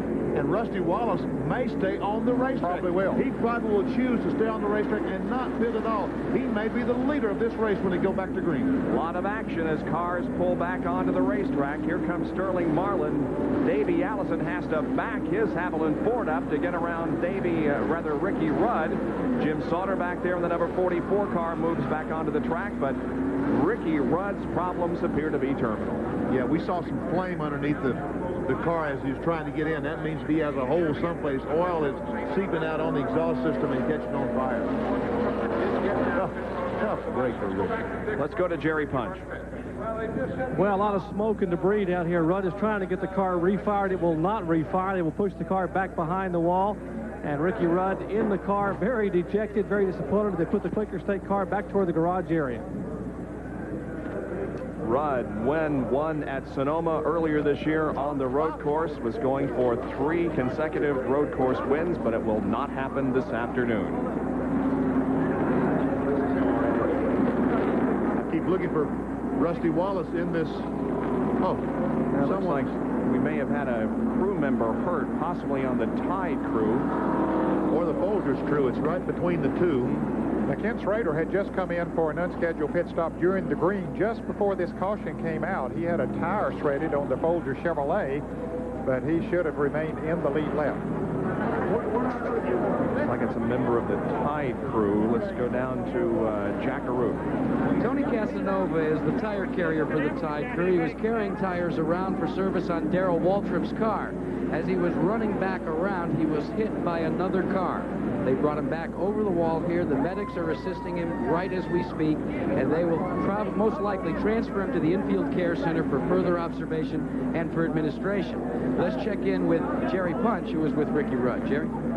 Now, Ricky Rudd's still sitting inside the Quaker State Buick, and Ricky, looked like you really might have had him covered. You were making your way to the front, but then it all went away. What finally happened? Well, Jerry, the car really run good. You know, we sort of at the beginning of the race, we took control, and then we sort of got caught out of sync on the pit stops. I didn't get into pits early enough, and we got out of sync, but I felt like we had the strongest car. I had to come through the traffic, and it was really just starting to run hard there at the end, and something happened to the motor. It broke a piston or something happened. I'm not really sure what it was. Ricky, you've been gauging the competition all day. You've been running out in the field, trying to determine who maybe had a little extra toward the end. With you out of it, who's the strong horse out there? Can anyone run with Morgan? You know, Morgan was pretty strong. Trouble, you know, that we had is getting through traffic to get to him. I felt like, you know, we definitely could have given him an awful good race, or, you know, they're calling our lap times off. We were quicker than him, but the trouble was just getting up there to him to race him. But it's really hard to say. Some guys take off on the break and run quick. There's some fast guys that are still hung back in the pack that are having trouble, and if they can get track position, it's anybody's race. Ricky Rudd will exit here at the Budweiser at the Glen. The Quaker State Buick gave it a whale of a run, but it will all come up short here as he heads for the garage area. He also exits this team at the end of this year and announced just a couple of days ago that he will be driving for Rick Hendrick in 1990 in the number 5 car that will be vacated by Jeff Bodine. 70 laps have been completed, 20 more to go here at the Budweiser at the Glen, and we'll be back with more after these messages. Stay with us. Road right now is for the most part vacant, but we had a flurry of activity just moments ago. We talked about it being dangerous for drivers. It's also dangerous for crew members. Watch closely. Dale Earnhardt pulls in and strikes one of the tire men for the Tide crew, and it sends the tires and Tony Casanova flying. Let's go down to Jackaroo for an update. Well, they are presently making ready to transfer Tony Casanova to a gurney and take him in the ambulance to the infield care center. Our own Dr. Jerry Punch is over there right now checking him over. He has been conscious. He has been conscious. He is moving. They're putting a backboard underneath him at the present time. Casanova is a parts manager for City Chevrolet in Charlotte, North Carolina, was carrying the tires for Darrell Waltrip's Tide ride this afternoon, and they are presently getting ready to move him to the ambulance. Let's check in with Jerry Punch. Maybe he can update us on what the situation is, Jerry. Well, I was just down here talking with Tony a little bit, and felt around. Apparently, he was struck in the left rib cage area in the back around the kidney. He's awake and alert, and I talked to him, palpated out. You know, if anything of consequence, it might be possibly a rib injury on the left side, but more than likely an injury or bruising to the kidney on the back, on the left back. But he is awake and alert. It could have been a lot worse. He will be taken to the infield care center, probably disposed of here, taken to an infield hospital, a nearby hospital for x-rays. But fortunately, he's awake and alert, and it could have been much more serious. Gentlemen? All right, thank you for the report, Jerry, and I'm sure that Tony and the members of the Tide crew thank you for your medical assistance down there in that emergency situation. We can see that the lights are off on the pace car, so we can be going back to green here in just a couple of seconds. Now, look who's out in front. It's Michael Waltrip. Second is Rick Wilson. Third is Tom Kendall. Fourth is Richard Petty, and there is Michael Waltrip's serial 20th, 11th to 4th, and now on lap number 71 to 1st. So Michael Waltrip of the Country Time Pontiac, who won a Busch Grand National race last Saturday night in Indianapolis Raceway Park, leads him down for the green flag. And boy, we'll see a scramble now as they head into turn 1. Look at there, they're trying to go 3 wide. That's Kendall in the black car, the Rick Hendrick machine, taking second, and I thought maybe he's going to make a bid for the lead, but he did not. Tom Kendall runs in second behind Michael Waltrip. Now remember, Rusty Wallace gained a terrific advantage during this situation, this caution period that we just came off of, and so he is right back up there in the thick of things, and he is, I believe, 5th going to the inside of Brett Bodine. He chose not to pit. Look, he's on the inside of Rick Wilson trying to take that spot away, and Wilson gets pushed out to the side. I think he's got a problem. It looks like he does. Looks like Rick does have a problem, but Rusty Wallace chose not to pit. All the the people went in the pit. He's in front of the whole entire bunch. And look at him moving up. Woo. And there's Morgan Shepherd, who's threading his way through the traffic, looking for that $121,600 bonus money. And Bill Elliott right in the thick of this thing, too. Bill is running strong. Right behind the car number 11 of Terry Labonte. And Jeff Bodine from inside his car moves alongside Mark Martin in the Stroline 4, number 6. Whoa, and Morgan Shepherd is into the wall. Morgan Shepherd loses it and slides into the wall. Oh, boy, there goes that how many thousand dollars? $121,600. Yep, and he's going to get back onto the racetrack, not giving up. Boy, tough break for Morgan Shepherd. But I'd say that did kill his chances of winning the race. What a tough race. Let's see if he goes in the pits. No, he stays on the racetrack.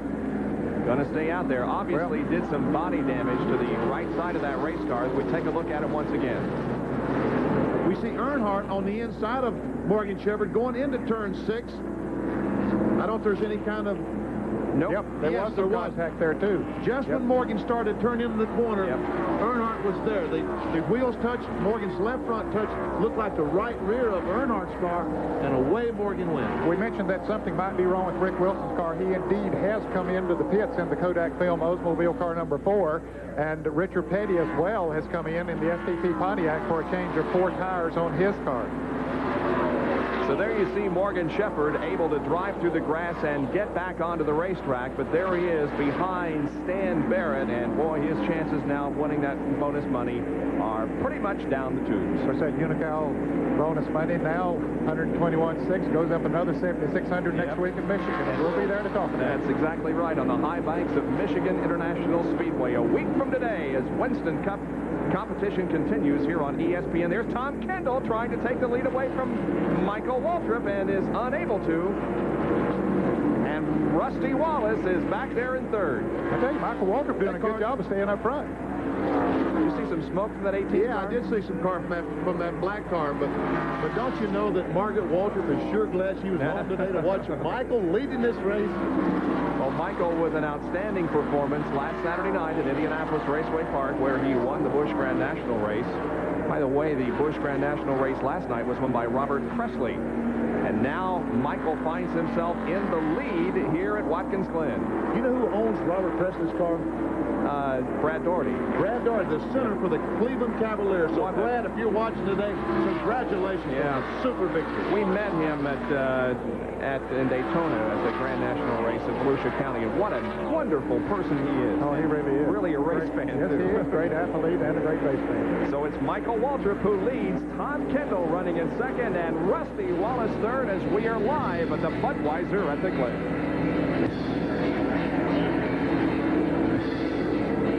Bob Jenkins, Ned Jarrett, Benny Parsons, Jack Arute, and Jerry Punch back at the Budweiser at the Glen, and you'll notice that Michael Waltrip is missing. The leader is now Tom Kendall in car number 18, but he has got Rusty Wallace breathing down his exhaust pipe as they head down the main straightaway. Rusty is going to pull out and attempt to go into the lead. He's going to do it rather easily.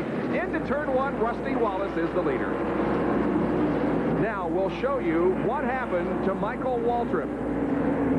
He was leading the race. Kendall moved to the inside, and here's what happened. And they touched as they went into the turn. Michael hanging on right on the outside. They still were together a little bit, and he just lost control, and around he went.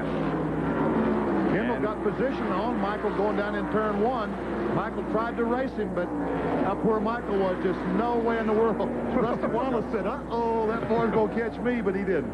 Second time that Rusty has had a close call, and now Terry Labonte is trying to take over second place from Tom Kendall. And look at Bill Elliott right back there, too, hanging in there tight. Bill Elliott had trouble in the early portion of this race. He was in and out of the pits, and we almost wrote him off, but not at all, as here he is in 4th position and is about to move into 3rd. And Bill Elliott, the fellow who's the furthest up in the point stand, the Winston Cup point standings, has the best finish going for him right now. Rusty Wallace in fifth spot, Bill Elliott in fourth, so they could make some serious ground on Earnhardt today. Here comes Elliott now moving into third, passing Tom Kendall. Let's go to Jackaroo with a comment on Tom Kendall. So that we're not all surprised at the performance of Tom Kendall. Keep in mind, the man that is calling the shots on pit road for Tom is a fellow that's used to helping rookies through their initial years. None other than Jake Elder is calling the shots for Kendall today. Well, Kendall has 3 victories here at Watkins Glen in 7 starts. Of course, not in Winston Cup competition, but in Firehawk races. And he is certainly no stranger to this racetrack and looking very, very impressive for Rick Hendrick here in the Winston Cup affair. So now it's Wallace and Labonte and Bill Elliott. Then comes Mark Martin, who is trying to take away the position from Tom Kendall as they race down the straightaway. Kendall has the inside, and Mark Martin has the position. Rusty Wallace looks like he's trying to check out on Labonte and Bill Elliott. Mark Martin comes along. Martin is now 4th, Kendall back to 5th. Running in 6th place is Jeff Bodine. Earnhardt is 8th. Darrell Waltrip 9th. Phil Parsons. And in 9th, Darrell Waltrip is 8th, and Bobby Hillen in the 10th position.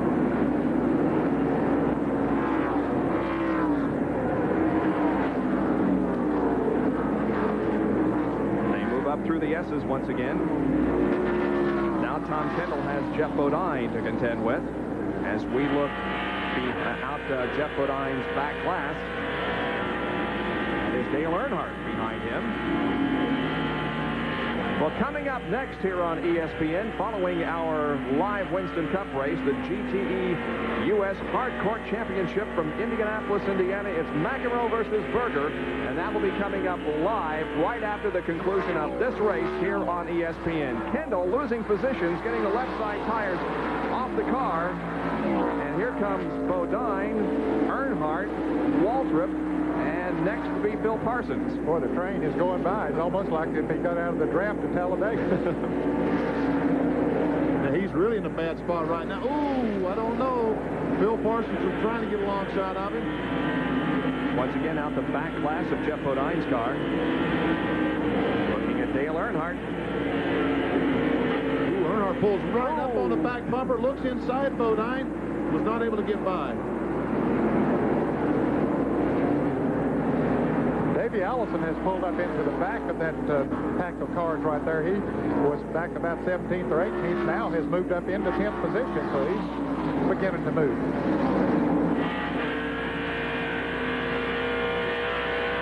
Bodine coming off turn 1 in first gear. Looks like he's able to put just a little bit of distance. Oh, Kendall has spun and hit the wall.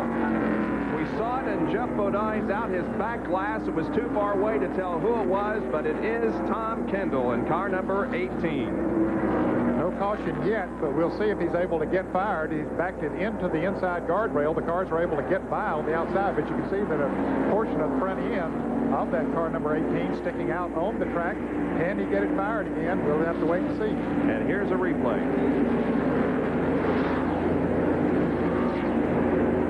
It looks like he's rated a left rear tire as he came off of that turn, and it just spins him around, and that might have started happening, Benny. He might have blistered that tire when all of those cars were getting by him.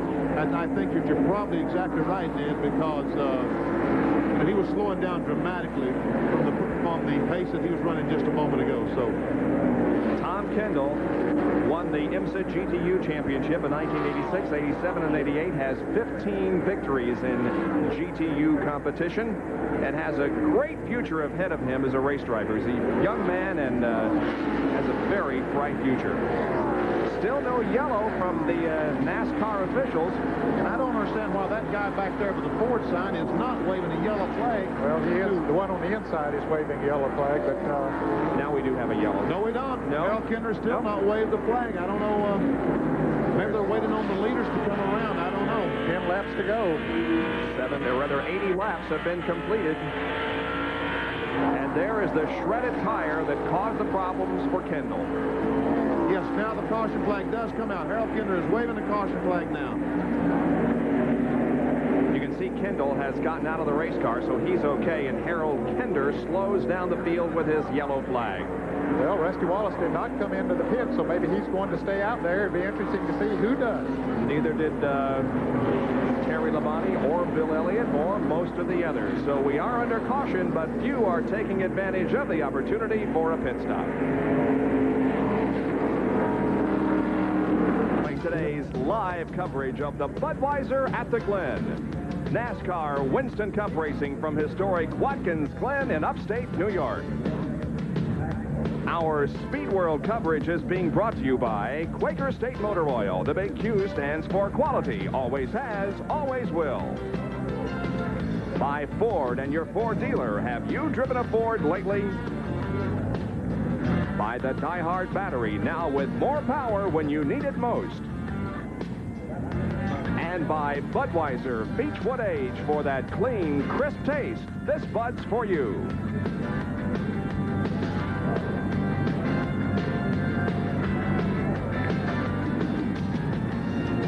Movie actor Tom Cruise is studying to be a race driver, or at least preparing for a role in a movie. He's been at several Winston Cup races in the last few months, and getting an overall view, he was in the truck watching a while ago, and now he's down on pit road and just soaking up as much as he can for his role in an upcoming racing movie. That, of course, was Rick Hendrick there with him.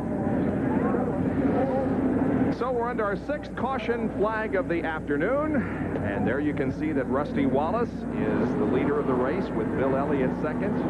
Rather, Terry Labonte second and Bill Elliott third, followed by Mark Martin and Jeff Bodine. This will be a break for Morgan Shepherd, who had went off the track. He never made a pit stop after he got into the guardrail, after he and Dale Earnhardt got together a little bit. So he it'll give him a chance to catch back up. Currently, he's being shown in 14th position. There are 21 cars on the lead lap still here at the Glen. And that is one less than the record that was set here last year of 22, finishing on the lead lap, a NASCAR record. We'll take another break and be right back with more of our live coverage. ESPN Speed World today at Watkins Glen International Raceway, Watkins Glen, New York. And there's a big Diamond Vision screen up here at Watkins Glen, providing the fans an opportunity to see what happens in other portions of the racetrack. And that's what you're watching right now, our coverage, which is being used on the Diamond Vision screens. Well, still under caution here, trying to get Tom Kendall's car off the track. We can update you on the condition of Dick Johnson, the driver of car number 38, who had an incident with the wall a few laps back. The report is from the infield medical center that he has a dislocated knee, so nothing real serious for Dick. Well, thank goodness it's not too serious. We mentioned that there are 21 cars on the lead lap, Bob.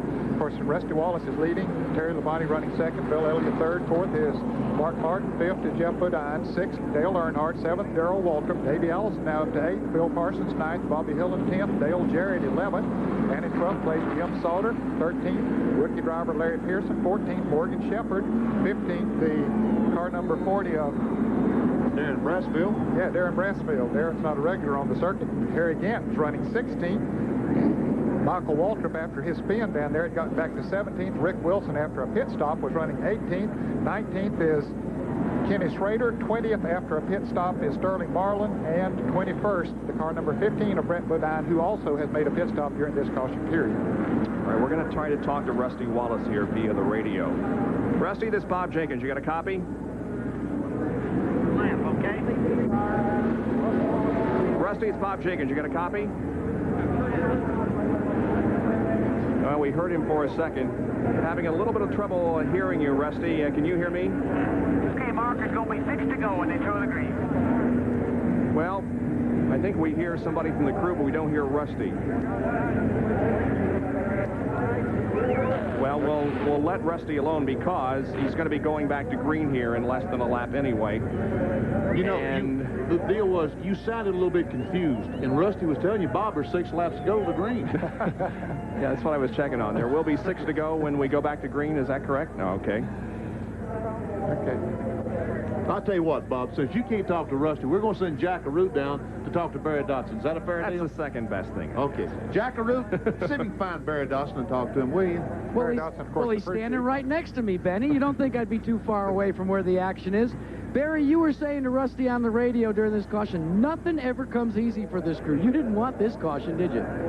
No, you know, when we need one, it seems like we can't get it, and then we talked about staying out because of the single file restart. You got 23 cars lead lap, and unless you got a bad problem, it's just not smart to come in. So we stayed out gambling. I hope it's the right move. Now, early on, you opened up the car. You get it from pushing a little bit, and you made some major adjustments. Have you done anything in the last couple of stops? Yeah, we just put tires on it. They've been good and consistent all day. Goodyear's got a very good tire. We just told Rusty to get after it.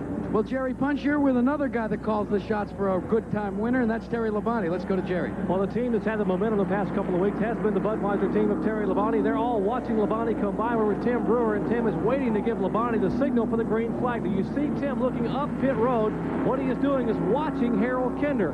As soon as Kinder pulls out that green flag, he will tell Labonte via that radio. He has his left hand up on that radio button to tell Labonte to go. They're hoping maybe they can get a little bit of a jump on Rusty Wallace. We will not disturb Tim right now, but Tim leading this team. He is like the middle linebacker in the huddle of defense. He is the motivator for the Budweiser team. He is totally in charge, and he thinks, he told me a minute ago, that Labonte has what it takes to put the Budweiser car in victory lane for the Bud of the Glen. We'll have to wait and see just a few laps from now. And Morgan Shepherd was the pole sitter, but here is the real pole sitter. This guy has somehow managed to get up this very high pole and is perched atop some loudspeakers here on the main straightaway. Yeah, he's close to the main straightaway there, too. I hope he doesn't fall off. Let's take a look at the top 20 now as we're about to go back to green, and we will with 6 laps to go. Wallace, Labonte, Elliott, Martin, and Bodine. 6 through 10, Earnhardt, Darrell, Davey, Phil, and Bobby Hillen. Then running in 11th is Dale Jarrett, 12th Jim Sauter, 13th is Larry Pearson, 14th Morgan Shepherd, and 15th is Darren Brassfield. Labonte has won 2 of the last 5 Winston Cup races as we take a look at 16 through 20. And also yesterday here at Watkins Glen, Terry Labonte became the IROC champion for 1989. Now we're going to watch the restart here, and we'll see who gets a jump and who gets the best advantage as they head for the green flag. Here it is. The green is out. Bill Elliott dives to the inside of the track. He is making a pit stop as the rest of the field comes down for the green flag. And look at Dale Earnhardt to the inside of the track. He and Mark Martin bump going into turn number 1, and Dale Earnhardt falls back clear to 5th position. I don't think that's exactly what he wanted. That's not what he had in mind. There's Jim Sauter got off the track there momentarily, but he got her back under control. Let's go to Jerry Punch in Bill Elliott's pit. They had to actually try to physically stop the Elliott car. He has no brakes in there. Now they have a fire inside the engine compartment. They are trying to get the fire put out. They have brake fluid there. They are going to pour some brake fluid, and now it flames up again. It's the crew now trying to work down there. Mike Brand, Ernie Elliott, the rest of the crew trying to put brake fluid in the master cylinder to give Bill some brake for these final few laps. You see the cars winding away through the course. Bill Elliott getting left far behind here with a few laps to go. Terry Labonte, something evidently is wrong with that car. He's went back about 56 place. Yeah, he's dropped back quite a bit here in just 1 lap, but he looks like he's running pretty good right now. Look at Davey Allison coming up through there on the inside of Darrell Waltrip. We saw smoke in one of those cars. It looked like the Dale Earnhardt Chevrolet car number 3. We'll see if we see it again. Labonte come into this Labonte's car. Yeah, Labonte is falling back. Let's see if he comes in. Now he's going to stay out there, but that thing is not working right. Labonte has a problem with the number 11 Budweiser car. Martin is in 2nd. Jeff Bodine is in 3rd. Earnhardt is in 4th. The scramble for position behind that's Davey Allison, Darrell Waltrip, and Terry Labonte. And Dale Jarrett moving on the inside of Phil Parsons going into that turn. Apparently Phil has some sort of a problem as well. By the way, there are 22 cars on the lead lap. That ties the record. While we were in caution, Richard Petty got back on the lead lap, and so 22 cars are on the lead lap, as there is Dale Jarrett passing Terry Labonte. Labonte looks like he's obviously on 7 cylinders or some severe problem, just not able to keep up at all. Yeah, I think that's the problem. He has lots of cylinders. We saw some smoke come from his car, and you can see the cars coming up behind him. There's Phil Parsons trying to move around him, but here he gets into the turn first. Back there's Morgan Shepherd now coming back into the picture. I think maybe Phil's on 7 cylinders as well, because he was not able to get by Labonte's car, even as slow as Terry was running. Bill Elliott has gone back out on the racetrack. He is out there running, but certainly out of contention for the win here at the Budweiser win today. Well, 2 of the major Ford contenders have dropped back here in the last few laps. And now let's take a look at what happened to Terry Labonte just a few minutes ago. He's coming off turn 4, starting down the long back straightaway. And look, Davey Allison literally goes in the grass. We see all the cars going by on the outside of Labonte. There goes Mark Martin in the blue car, Jeff Bodine in the yellow car, Dale Earnhardt in the black car. Here comes Davey Allison on the outside of Darrell Walter. And here is the incident with Dale Earnhardt on the restart as he bumped with Mark Martin. Yeah, they got together there pretty good. Mark held his ground there, though, and he cost Dale a couple of positions. You wonder how in the world that Mark Martin could be hit that hard and not blister a tire or even make a tire go flat. But evidently he's not, because he's still staying out there in 2nd place. As a matter of fact, he is in 2nd position, and he now carries the banner for Ford. They have won 5 races in a row in Winston Cup competition, looking for win number 6. But at the moment, it is Rusty Wallace's Pontiac that shows the way. There's 3rd and 4th, Bodine and Dale Earnhardt. This is the promoter's dream. Oh, and Bodine. Tire smoke? What was it? I don't know. I believe he blew something because he went out of the way. I don't know. Maybe it was a brake problem or something. Let's see. Well, they're bunching up as he, well, it looks like he's still running pretty good. I don't know. I don't see smoke at all. Maybe he just got the car sideways, and what we saw was tire smoke. We'll see. Earnhardt's on the inside, has position. They're going to try to race through there unless... Earnhardt cannot take 3rd position away from Jeff Bodine. Not yet, at least. And apparently it was just a situation where Bodine locked up the brakes and caused the smoke. That's probably exactly what happened. Danny Lakoff, one of our spotters, brought that up, and that's exactly what happened. Bodine got in the corner too hard, locked the brakes up, and that's where the smoke came from. Dale Jarrett, who was running in 8th place, taking the Hardee's Pontiac into the garage area. Apparently something has happened to his car. He was headed for one of his best finishes of 1989, was running in 8th place, and now into the garage area. Tough break for Dale Jarrett, who is behind the wall and back in the garage area. Looking out the back class of Jeff Bodine at Dale Earnhardt in the battle for 3rd position. Mark Martin is just ahead of this group, and ahead of Mark Martin in the lead is Rusty Wallace as we have less than 3 laps to go in the Budweiser at the Glen.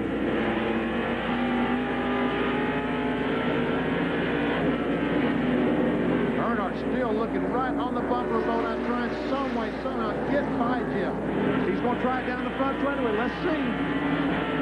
Has he got enough? He'll have to outbrake him if he does. Cannot do it now. Well, we talked to several drivers before we went into this race about the last lap strategy. What do you do in the last quarter? Usually a guy that's leading a race at that point with 1 lap to go is awful good, and he's not going to give you an opportunity to get him. You know, it's very doubtful. You know, a guy that is capable of leading a race that late in a race is awful good, and he crosses the T's and dots the I's, you know what I mean? I just want to be close enough where you can get to him, where you can race him. If I'm close enough where I can race him, I think I can get by him. Usually when it comes down to the end like that, usually it's awful tough to pass. Well, Jeff Bodine has crashed hard. You saw the tire shred on the car, and he has hard into the tire barrier and the retaining wall. Not only, and we see Jeff, thank God he is moving around. Yes, Jeff. But not only did the tire disintegrate, it also blew the brakes. He had no brakes at all trying to get in that corner, it looked to me like. He is unbuckling himself. He's taking off the steering wheel. He is trying to get out of the car, and that is so good to see as the white flag comes out. Bodine hard into that tire barrier and into the guardrail. 1 more lap to go. There you can see that Jeff is out of the car, and the corner workers are signaling that he is okay. We're on the last lap of the race, and Rusty Wallace is in the lead and appears to be headed for his 4th road course win in his career. Rusty Wallace, who started this race from way back in the 14th position. 14th, right. You can see the yellow flags being displayed by the corner workers in this area of the racetrack where Jeff Bodine crashed. And there's a white and yellow being given to him at the start-finish line.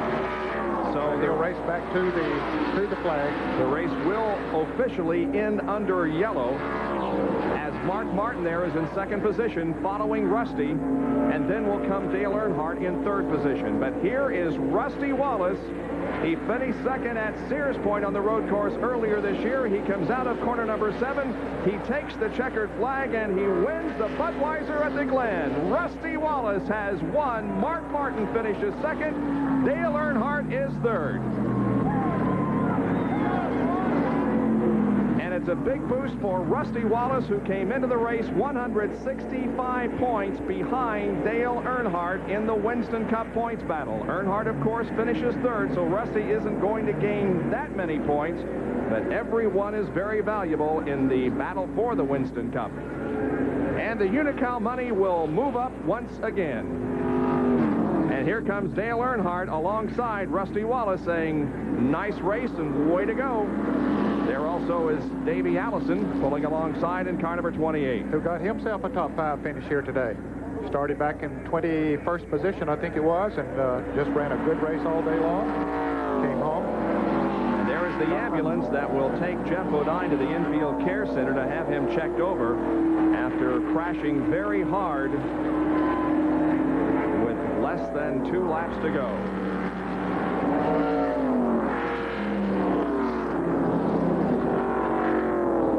Let's go down to Jack Arute, who's with Barry Dodson. Well, Barry, congratulations. You got one back here at Watkins Glen. Thank you very much, Jackie. We've been trying awfully hard lately and had a little misfortune at Talladega. It didn't slow us up. We said, well, we're going to do what we did last year. Going to try to win every race, try to win the championship. We've been able to do that by virtue of having Kodiak Mobil 1 AC spark plugs. How tough is it to keep this crew really geared up with a lot of the stuff that's going on with Raymond and Rusty? Do you guys just put that totally out of your mind?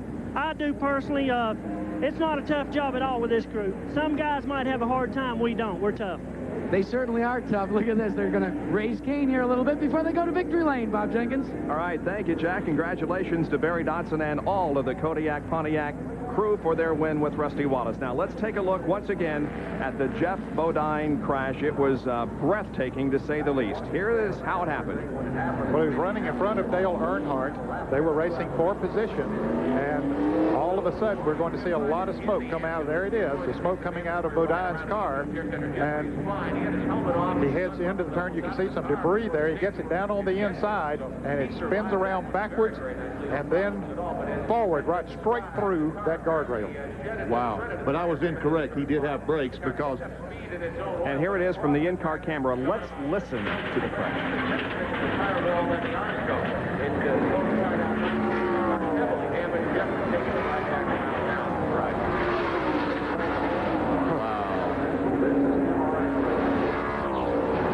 Jeff Bodine climbed out of this car under his own power, is okay.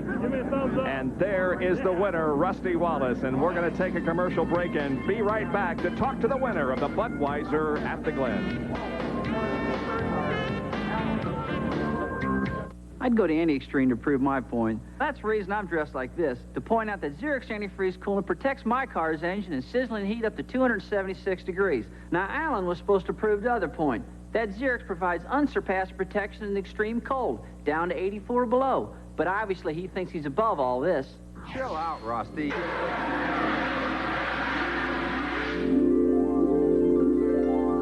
Xerox antifreeze coolant, because extreme conditions demand extreme protection. Wallace wins, Mark Martin second, Dale Earnhardt third, Davey Allison fourth, and Bobby Hillen finishes fifth in the Budweiser at the Glen. And let's go down now for our winner's circle interview in just a moment, as we are having some technical difficulties in victory lane that for the moment is preventing us from having our winner's circle interview. But let's, in the meantime, take a look at the replay of the crash involving Jeff Bodine. Well, Ned Jarrett was exactly right. It was simply a right front tire shredding. The thing just flies apart there. We see the tire below. It comes apart, Now, Jeff Bodine tries his best to get the car as low as he possibly can, but no. We see the tire stop. I thought maybe he lost brakes. No, the tire stopped. So he had brakes. Just in the grass, the car does not slow down. And wow, did he hit that wall so hard. But Jeff Bodine managed to climb out of the car under his own power and apparently was not injured at all. One good thing is that the fence gave so much. It didn't just stop him, it gave a great deal, and that saved some of the abuse on Jeff Bodine. Plus the fact they hit it right straight on, too. Exactly. Let's take a look at the point standings now as we head into the race next weekend at Michigan International. Dale Earnhardt has 2,614 points. Second is Mark Martin. Darrell Waltrip is third in points now. Rusty Wallace moves from 5th to 4th, and Bill Elliott falls from 4th to 5th. So we have had some movement there within the top 5. So Earnhardt still will have the lead going to next weekend. Our Winner's Circle interview being brought to you by the Die Hard Battery, now with more power when you need it most. And here's Jerry Punch. Well, we had a few technical problems, and this guy right here in Victory Lane had technical problems all day long. Rusty, how many times were you out of it today? Probably about 3 or 4 times. You know, it was a real tough day. I had a flat tire, and then the caution flew. They dropped the caution flag just as soon as me and Ricky went past, and we went tailback. I had to come from the back all the way to the front. I got up to second. Caution flew. Then the tire went flat again. We just kept having problems. But I'll tell you what, you know, I run over a lot of debris today, but boy, I tell you, the Goodyear tires really worked super today. They stuck good, and I just can't say enough about this Kodiak Pontiac Mobile 1 AC car, because man, I'm just thrilled to death. It's, you know, we've been so close so many times this year with knocking 3 of them right off the bat, and then all of a sudden with the dry spell. I think we're back in it right now, and anybody doesn't think we are, and if things falling apart, they got news for them, buddy, because we're back and we're ready. Indeed they are, and they proved it today, taking the win of the Budweiser at the Glen. #1, Rusty Wallace in Victory Lane. He takes the win. Bob? He'll celebrate his 33rd birthday tomorrow. Up next, from Indianapolis, Indiana, the GTE US Hard Courts Championship with McEnroe against Berger, coming up in just a few moments. Later this afternoon at 5 o'clock Eastern Time, the Grand Prix of Hungary as the Formula One series continues from Budapest, Hungary.